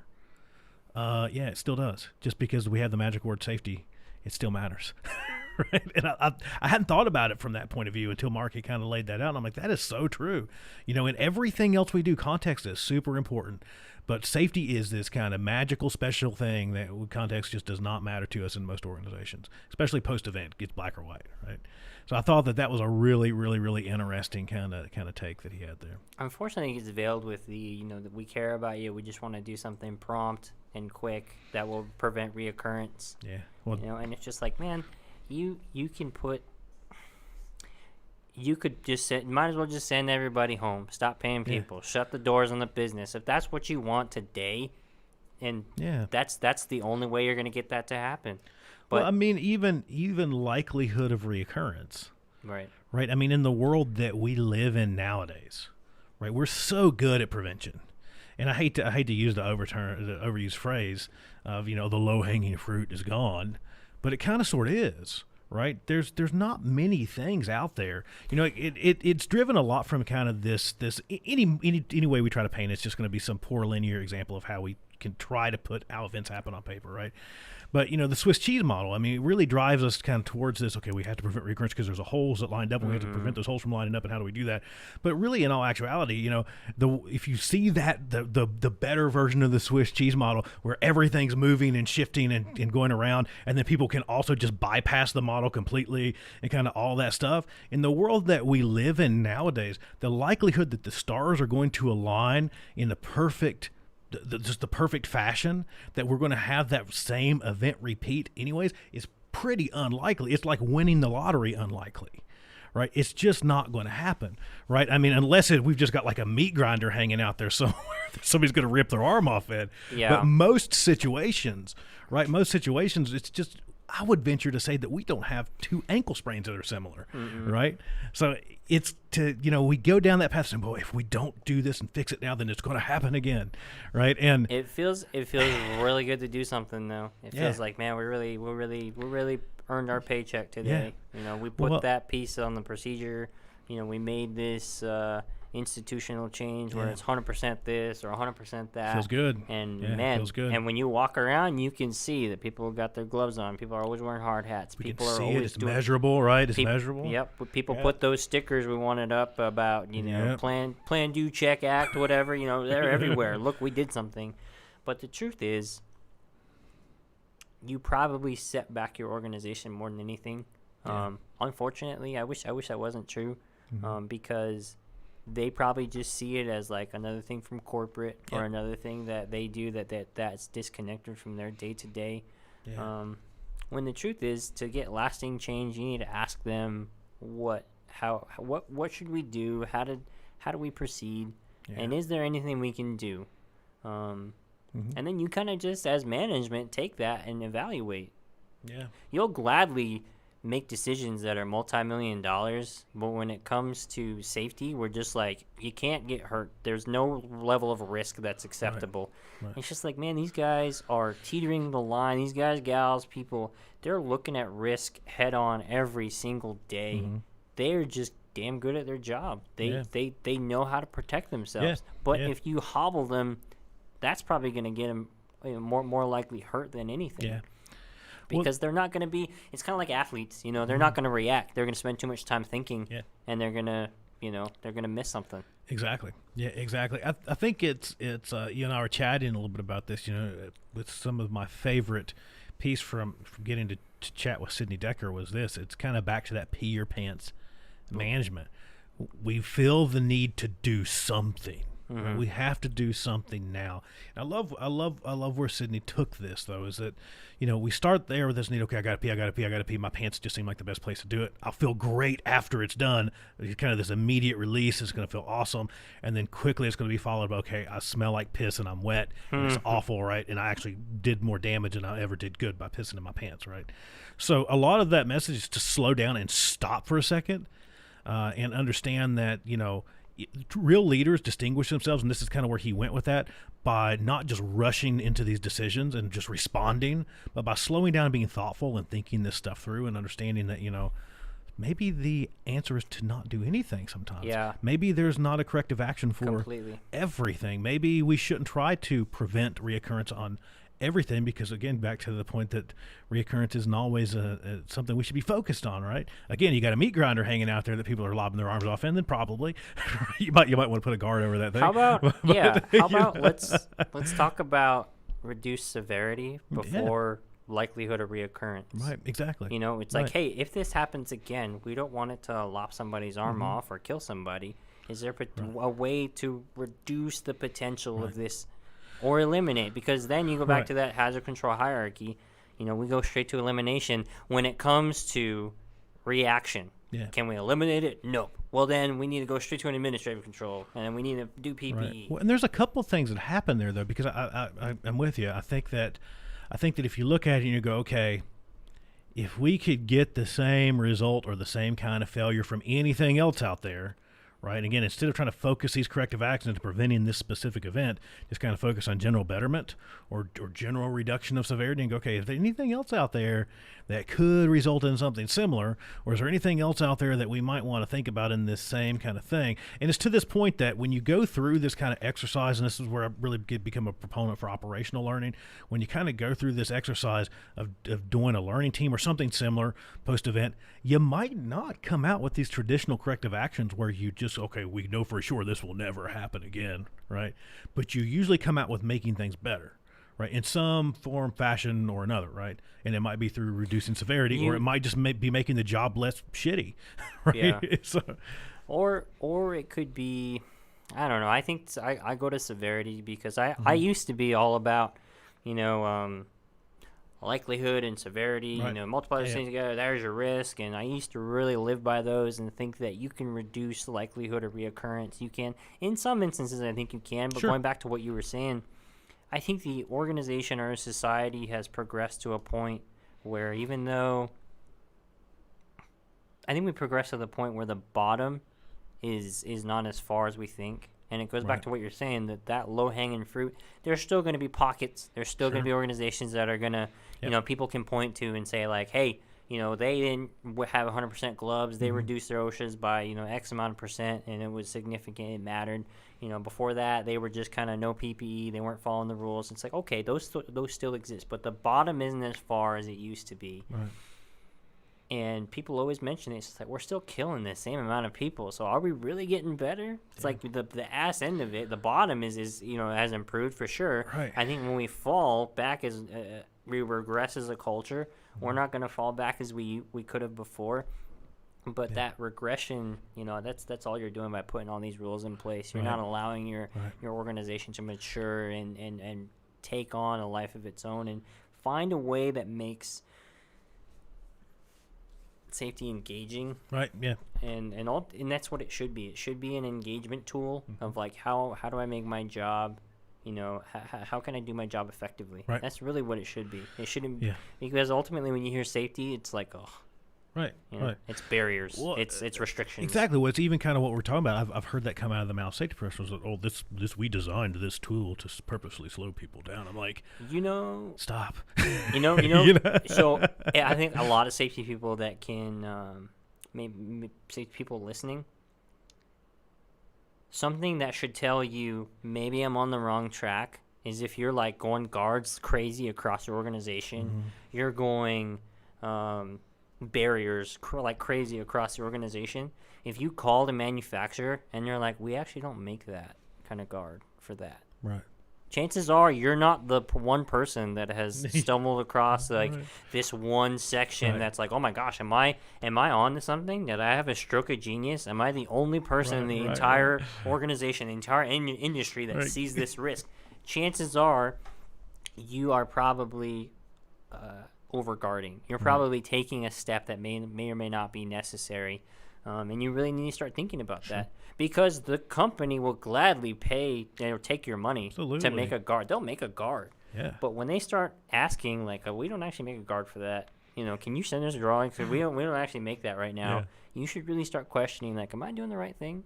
Because I've pushed those. I've sent POs with pictures because over the phone the sales rep was like, I actually don't know what you're talking about. We don't make a guard for that, but I'll send it to my engineers and they'll draft up something. We'll make something for that. For sure. Yeah, for sure. And I felt glad to make checks payable too. Yeah. And I would go run that up to management. He's just like, you know what? The manufacturers they've never even seen like this before. We're really on to something. Yeah.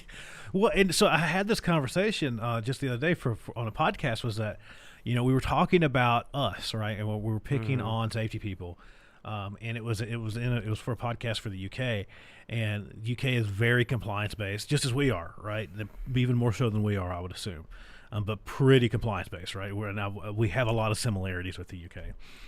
And a lot of that conversation was okay, once you actually like dig into some of the regs, so much of the crap that we do is not required, but shitty safety consultants have forced it into organizations going, no, this is my really conservative interpretation of this standard, and it means that we have to do X, Y, Z, right? And so much that we find of this kind of clutter and like guarding, right, some wacky stuff there. I mean, pick your poison, right? And we've probably all been in that situation at some point of doing that, because we want to make sure that we're protecting the organization, we're protecting people, but a lot of this is more directed towards the organization. We want to make sure that we're audit proof. Right, we want to make sure that that's where I was going. Right. Is a lot of that is driven by audits. The need to audit, the need to say, am I covered? The need to be, hey, am I legal? Am I compliant? Yeah. And then you talk to the regulator and like, what the hell are you doing? That's not what we meant. It's so hard because you can bring in 10 different auditors. One, they'll all focus on something different, and then even then, if they all focus on the same one different thing, they're all going to interpret it differently.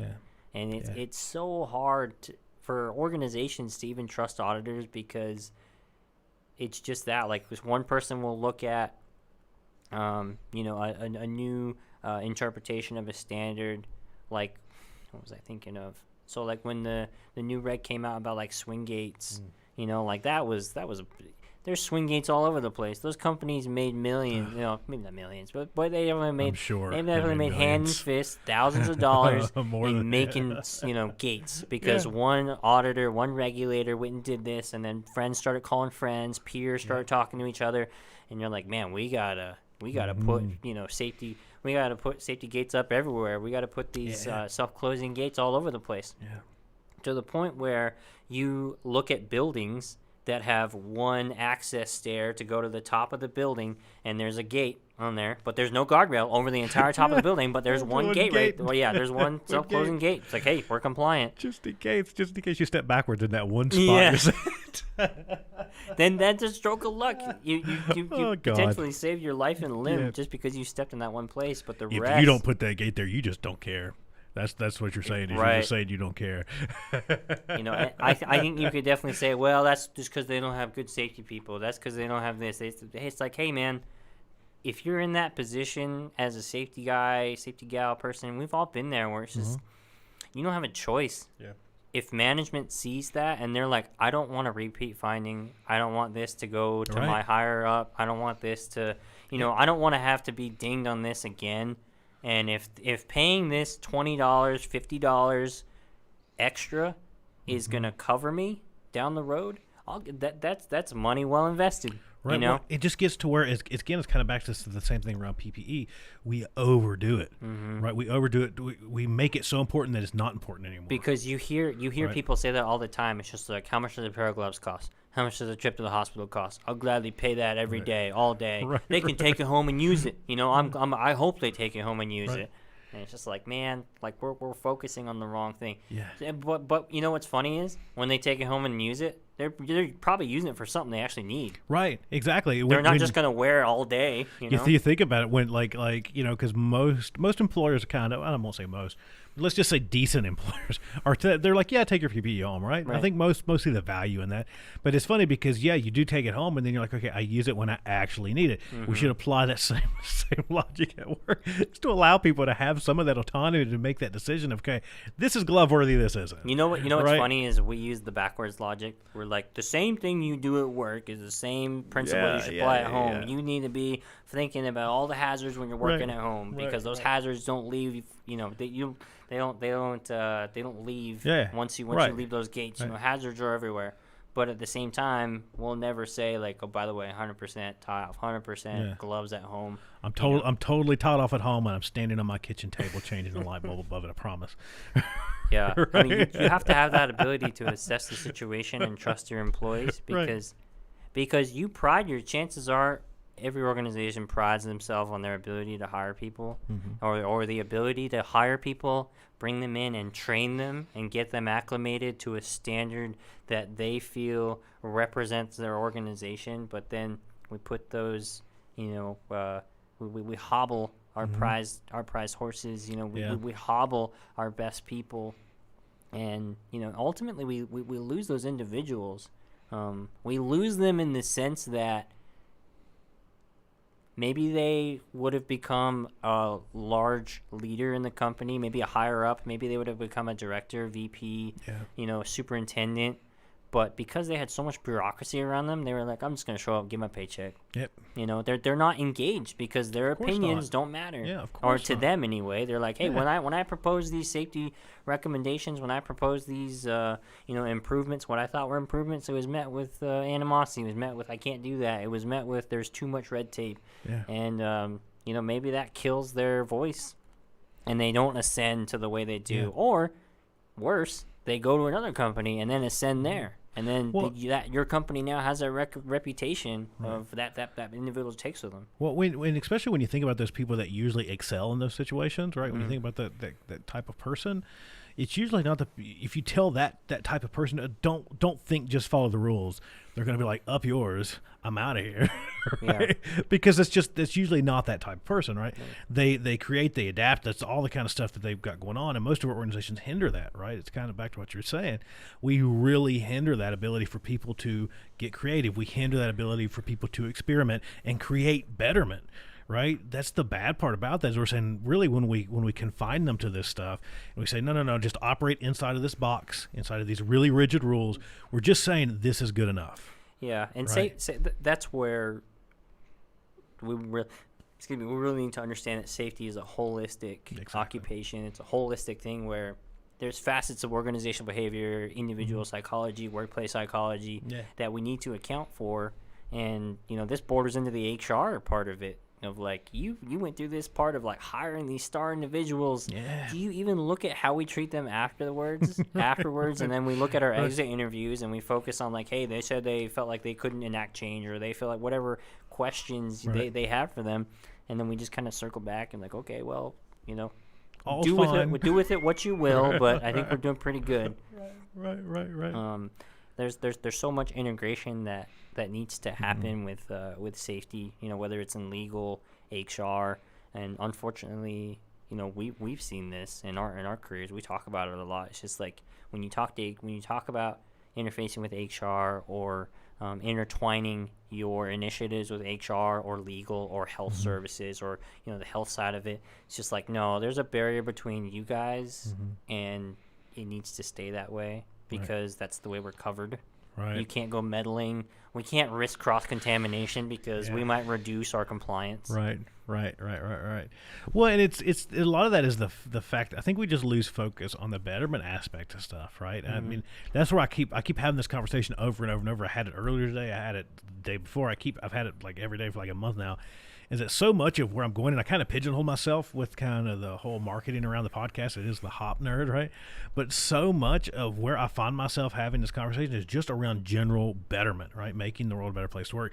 How do we get there, right? How do we get to the point of just making the world a better place to work? And I think you have to get into some of those places to do that, right? I think you have to kind of create some of those partnerships. And I don't think it to kind of to your point of being more of a holistic approach. There's so much of this stuff. I'm not picking on any particular organizations, but most HR organizations, when you talk to them, they're like, no, we're just here to protect the organization, right? Legal, obviously, we're just here to protect the organization. There's nothing that's employee facing going, we really want to take care of you, right? And I think most, that's HR gets kind of that rap, the human remains department, right? There's a reason. We really love them. No, we're not just saying that so they won't won't fire us. We really care. We really like them. Right? But it's that, right? It's kind of that same point. Is we've got to take this kind of more grand scheme cultural work. It's not just contained to safety. It's not just contained to any piece of the organization. It's the organization as a whole. It's kind of even back to the point of, we've had that conversation, the beef around just calling out particular facets of culture, right? And safety, we do that all the time and say our magical safety culture that we have in organizations. But it's that, right? It's that there's going to have to be some pull together to figure this stuff out if we really want to make our workplaces a little bit better beyond just the safety aspect. Right, we get too pigeonholed, I think, and we don't look at things in a really holistic sense. We just say no, safety. You just focus on occupational hazards. HR is HR. We'll handle disciplinary and hiring. We'll get you here and kick you out, right? And legal is just going to be off in la la land doing legal stuff, right? And when you see your legal call your phone, you just ignore it, right? So at some point, there's going to have to be some conversation about how we move the workplace forward, right? I mean, just all together. I think the future of that should look more integrated with those groups. I'm not saying they all report to one person, but they definitely should have some regular interaction. Right. Talking about headwinds that are coming toward the organization, current challenges.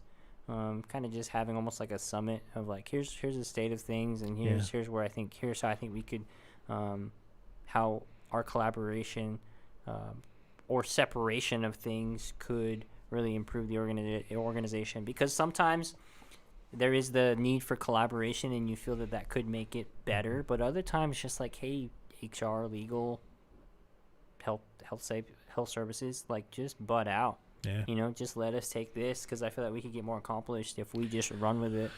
Yeah. Well, and I think especially when we'll come to you and we need you. Yeah. I think there's a lot there, especially once you try to go down this path of kind of organizational justice in particular, right? Because usually you have that employee that's had an issue, right, in the safety space. And, most of the time your safety organizations are quickly excised from that conversation.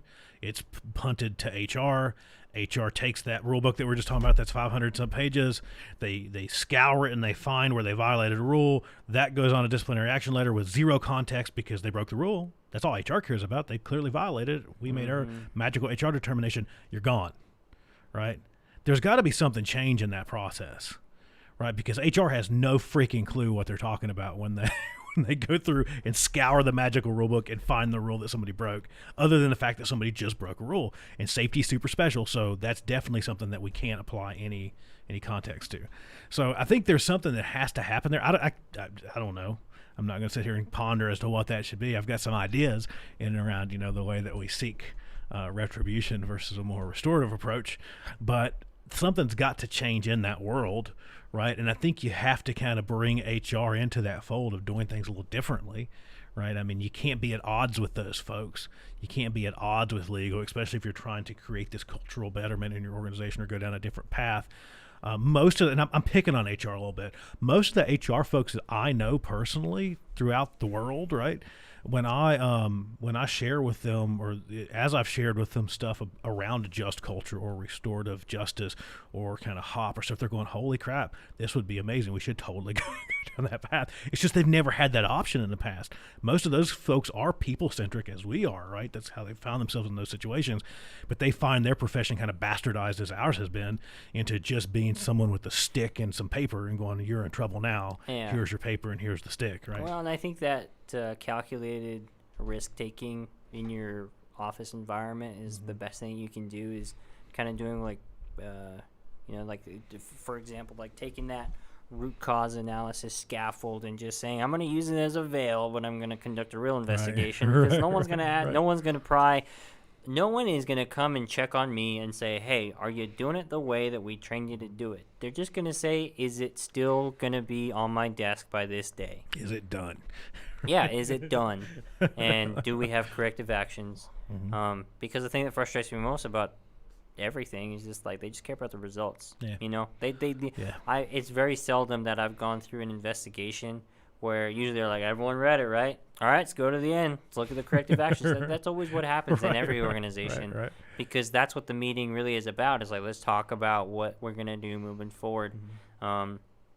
So why not bring some solutions to that meeting that you feel are going to be meaningful and fruitful, and, well, either maybe not be meaningful solutions or things that are actually going to change something, but maybe you could trigger some conversations that are fruitful at that level, of people that are at that table, because you're not going to win those battles with HR and legal and health services and your kind of medical side, because there's a lot of legal tied up in that there's just I think we've kind of backed ourselves into a corner based on legislation and laws that have been put in place in some areas. So I think there's going to be some maturity and some of that decluttering that has to be occurred before we kind of mend those and make it a more cohesive relationship. But I think taking that concerted, kind of measured risk in your day-to-day is a good thing. Yeah. Instead of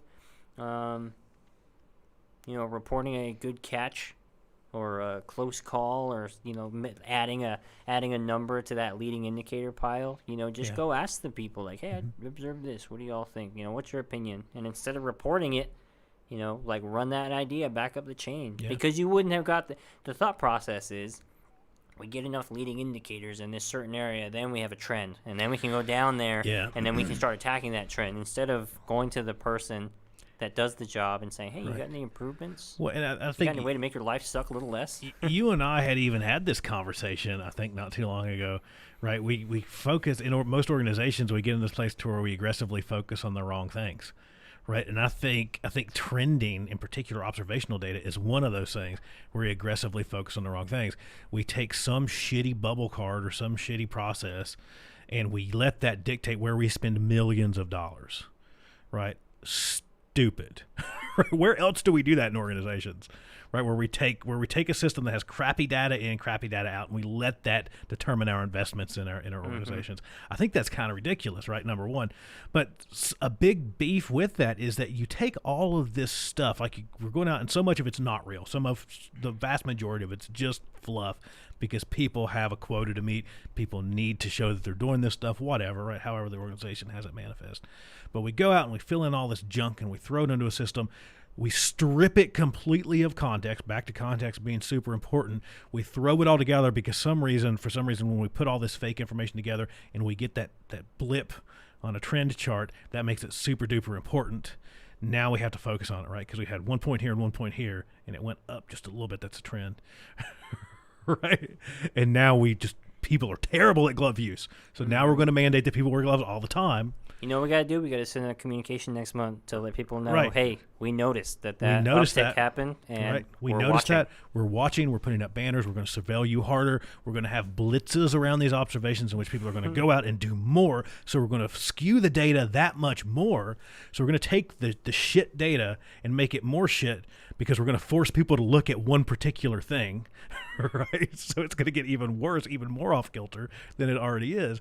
And we're going to pretend like that's something that's valid. We're going to pretend that we're going to pretend that that's a valid signal from our organization that there's something wrong. And that's just not true, right? I think to kind of what you were saying is that the one-on-one interaction, I don't care if people write it down. I don't care if people capture it and we magically trend it, because it doesn't tell us anything. The magic piece is really, to me, that's always been important, is that interaction that happens between that person and that leader, right? Or whoever they're talking to, and going, I've got a problem. Well, I've got a solution. Let's figure it out, right? Let's fix this, right? Or going out and having that observation and going, hey guys, that was kind of wonky. What's up with that? Or going out and, what's the stupidest thing you have to do here every day? I think sometimes too, we just don't get out of our own way. Yeah, absolutely. Where we say like, hey, that's a safety thing. You can't make that determination. Safety guy, get in here. Yeah. Guy we don't trust, guy we didn't bring in the conversation into the fold to begin with. Come fix this for us. Yeah. And all of a sudden, the safety pro has been tasked with something that they have no stake in, they have no input in, and they're just doing. Yeah. And you're gonna, I don't know. I think that's so hard. It's like this smells like safety, so let's bring the safety person in. Right.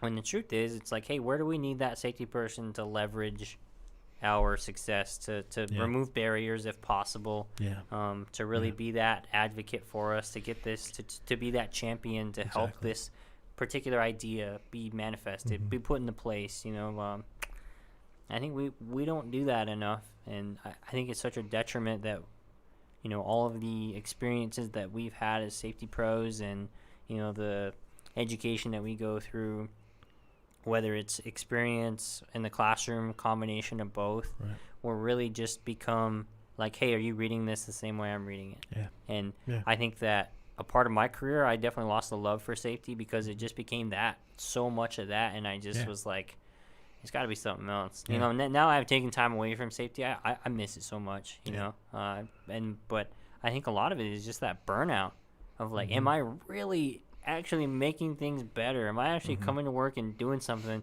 Because all I've done this past week is interpretations of the rules that I don't believe in to begin with. Yeah, right. Well, it's so much of that, right? I think most safety professionals found themselves in that situation. And it's a perfect recipe for burnout, right? You're overworked, right? I can't say, most organizations at least are compensating safety professionals decent nowadays. Oh, for sure. Right. But I grew up in the contract world to where, you might work 80 hours, you might get paid for 40, right? Which is kind of common. And I get that. I mean, it's a profession, right? I mean, that happens in most professions.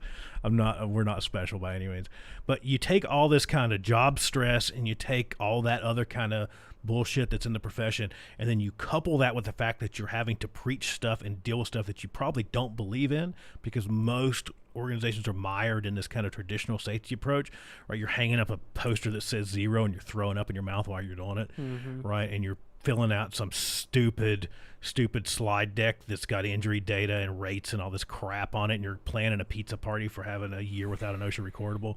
And you put that, you're preaching from that Bible that you don't believe in, right? And you couple that with all that other stuff, and you're going, screw this. I'm taking my ball and I'm going home.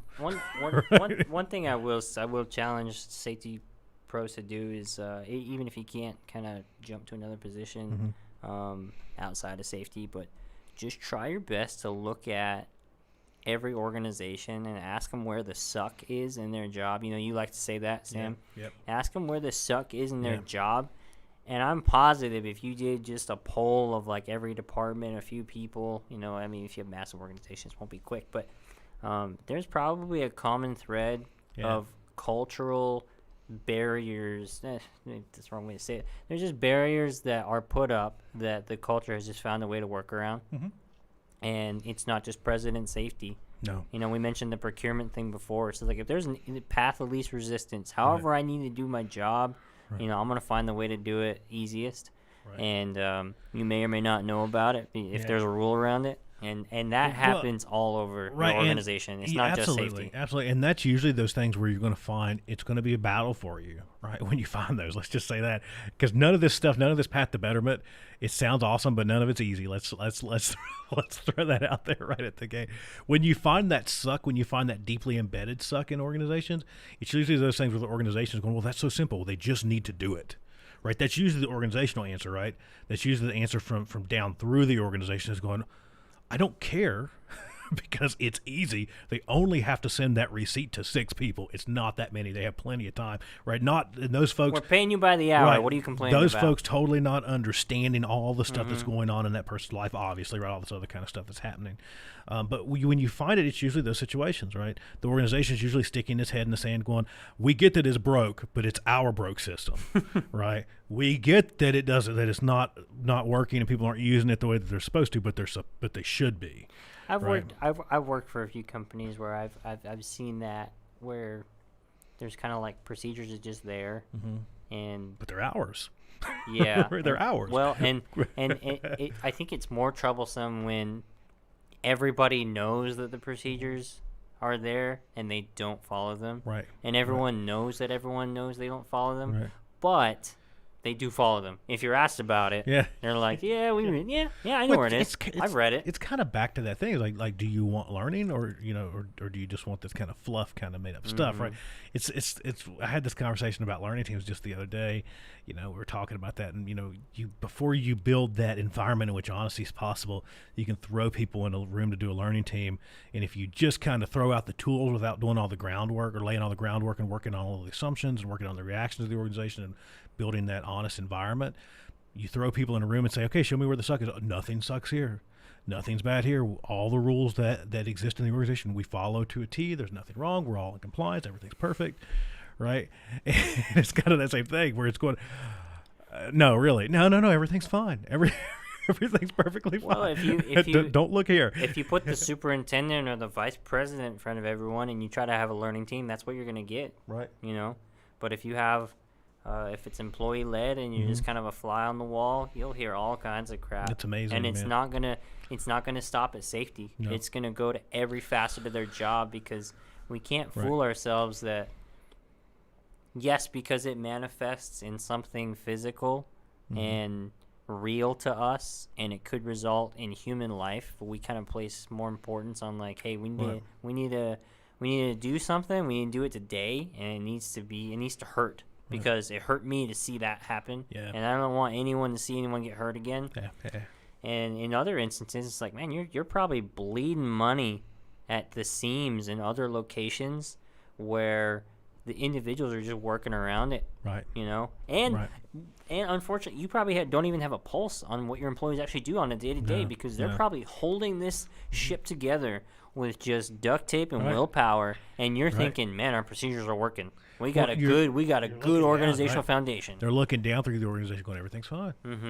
Everything's fine. We asked for XYZ, we got XYZ. Who cares how we got it? Right?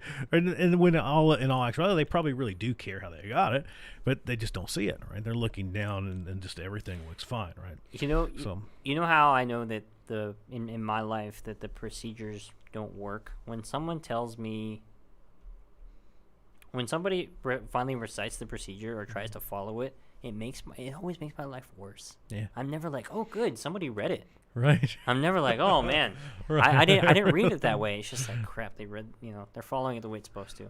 Because sometimes you can actually go like, all right, let's change the procedure to make it work the way the world it works and the way we actually carry out the work.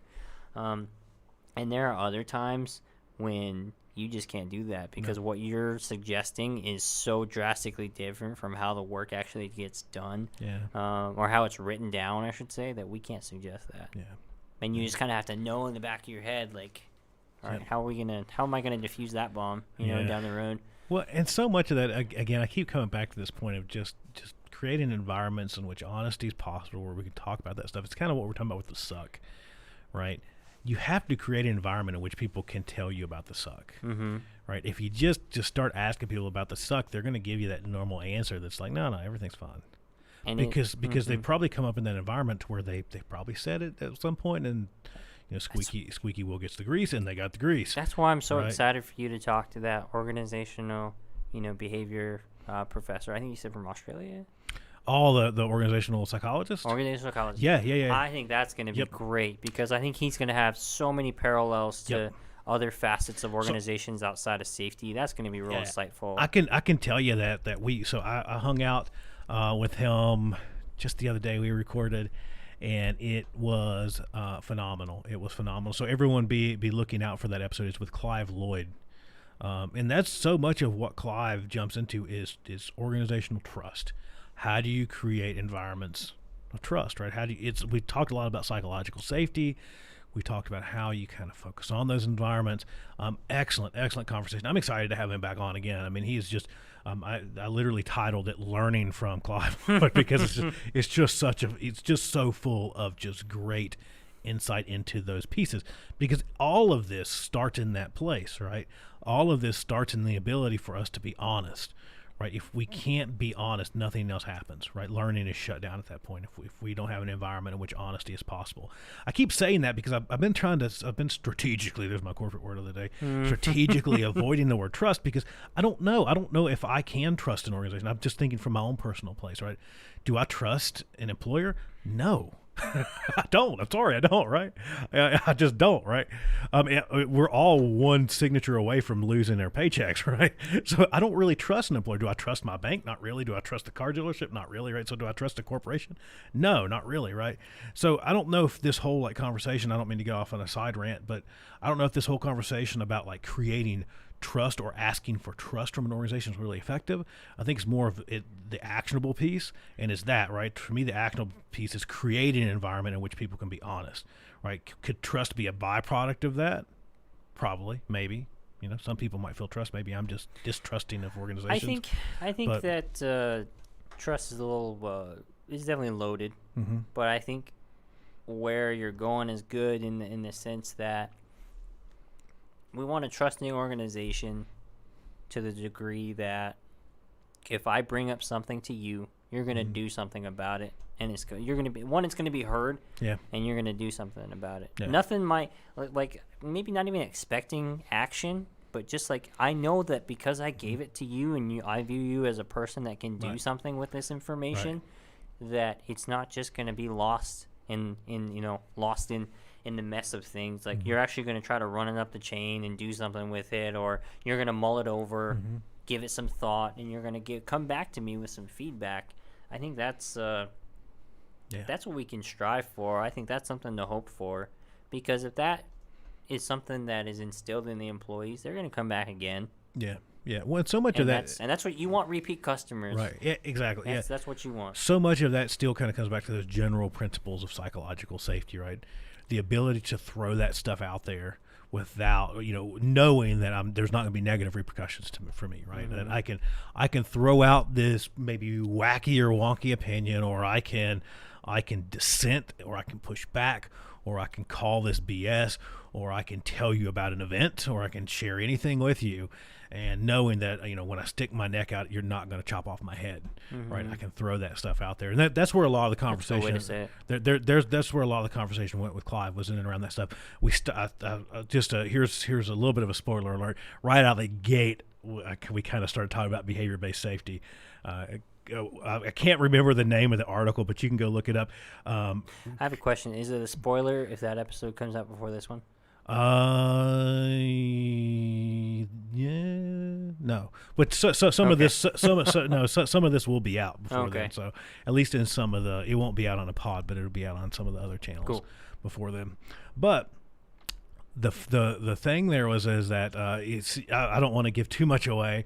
If any of you out there, most of my listeners probably tune in with a lot of Clive stuff too, but I think that the article's name was behavior-based safety doesn't work. Your people aren't rats. Stop treating them like rats.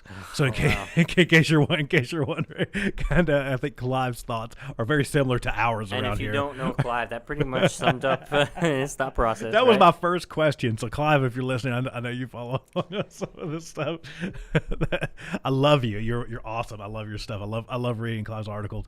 And there should be some more articles, I think, coming out from him pretty soon. Just excellent. So I would encourage folks, if you're listening to this before, after, whenever, if you don't follow along with Clive Lloyd, you should. He's got some amazing stuff. But yeah, that conversation was phenomenal, and there's so much conversation in and around that creating honest environments. Because what you want, right, is when you go and you have that learning team, or you go show me the suck, or you go, show me where your life is harder than it should be. Show me what's the dumbest thing you have to do to work here every day. Right? What's the stupidest thing you have to do every single day of the week that you shouldn't have to do? Right? What is it? Right? Because I can close my eyes and I can think of those things. Right? We can all do that. Right? That's the stuff we should focus on. It's back to creating general betterment is what we should really be focused on. But when you start addressing that stuff and you start working on that, people are eventually going to see that, okay, I can say stuff. Right? You go and you eventually end up in this situation where you're in a learning team for something that maybe is not so bad.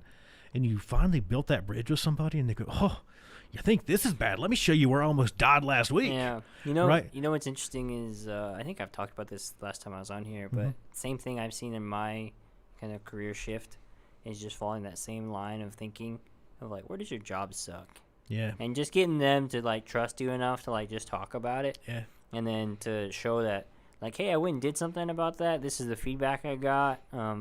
What do you think? And they're like, oh, well, here's another thing. And it's not safety related, but it impacts the bottom line, or it impacts the amount of time we spend on something. Yeah. And usually it's so funny, in the same way that you get the eyebrows raised when you tell management how work is really done in the safety space, you get the same eyebrows when you tell them, like, hey, this is how we really get stuff approved and delivered, and this is how like material disposition actually gets carried out, and they're just like, what? Well, and I think a really good example of kind of forcing some of this stuff to the surface, we started there, and so we can kind of end there, I guess, is kind of in this weird, wacky place that we found ourselves in over the past several months, right? We've seen that, our systems just crumbled right around us. Most organizations' systems just crumbled around them. You talk to people and like, yeah, I mean, I was out wandering around from store to store to store, just buying crap and totally circumventing the process of how we normally order stuff in these organizations, because we just had to get stuff, right? These systems just don't work when you have when the world is happening, right? So it's really interesting to see, that there's all these processes, especially now. It seems like as we're coming out of the apocalypse. Right, I think we really have to think about what really works and what doesn't. What's just bubble gum and duct taped together and propped up, or the stuff that we're pretending like has been working for a long time that hasn't. Because I think some of this has exposed that. Right, I think some of this kind of stress on the system, the strain on the system, has really exposed some of these situations. I mean, you just think about it. Again, kind of close your eyes and imagine. If you're driving, don't do that. But you can just think of all these systems in your own organizations out there where, as soon as we had a little bit of friction in the system and COVID-19 is a little more than a little, I get that. But it's been the first real big off-normal thing that's happened in a while, right? And then all of a sudden, everything just collapses, right? Most organizations just had massive collapses of the way that they do business, right? From the way that they procure things, to the way that safety functions in their organizations, to their stock of PPE, to this, that, or the other, to the way they process people into their sites, to their locations, into their warehouses, into all this different stuff, right? Everything just crumbled. right? So as we kind of go into the future, we have to really think about, okay, what's working and what's not. What's been out there that we've just been pretending has been working for a very long time. You could make the argument. So I will clarify what I'm about to say with it's going to be you're not gonna have a procedure for what's happening right now. Absolutely not. No. But in all of this day to day, the organizations that are still up and running, when you were responding to COVID, I'm positive at no point did someone say, "What does the procedure say?" Right. And nobody cared what they said. No. They're like, "Hey, we have a goal and we're achieving it, and that's all that matters." Yeah. Exactly. No, and there's not going to be a root cause analysis. Like, no one's going to look back and say, hey, this is how we deviated, the blue line, black line. No one's going to do that analysis after this is over. They're just like, hey, we made it. We totally missed our respirator medical qualifications. Some people were over a year. Yeah. Damn it, we didn't let them wear respirators because we were in compliance. They all got COVID. We didn't use the procurement process. But you know what? While it's not COVID on the day-to-day for our employees, they do have crises every day. Absolutely. And they do have crises. Maybe not every day, but, big stuff does happen. Yeah. Emergent work does happen. And they don't follow processes. No.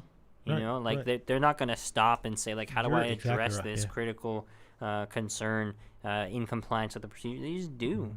And on the unfortunate occasion that someone's watching them just do, and we ding them on the head for not following the procedure, we lost them. Yeah.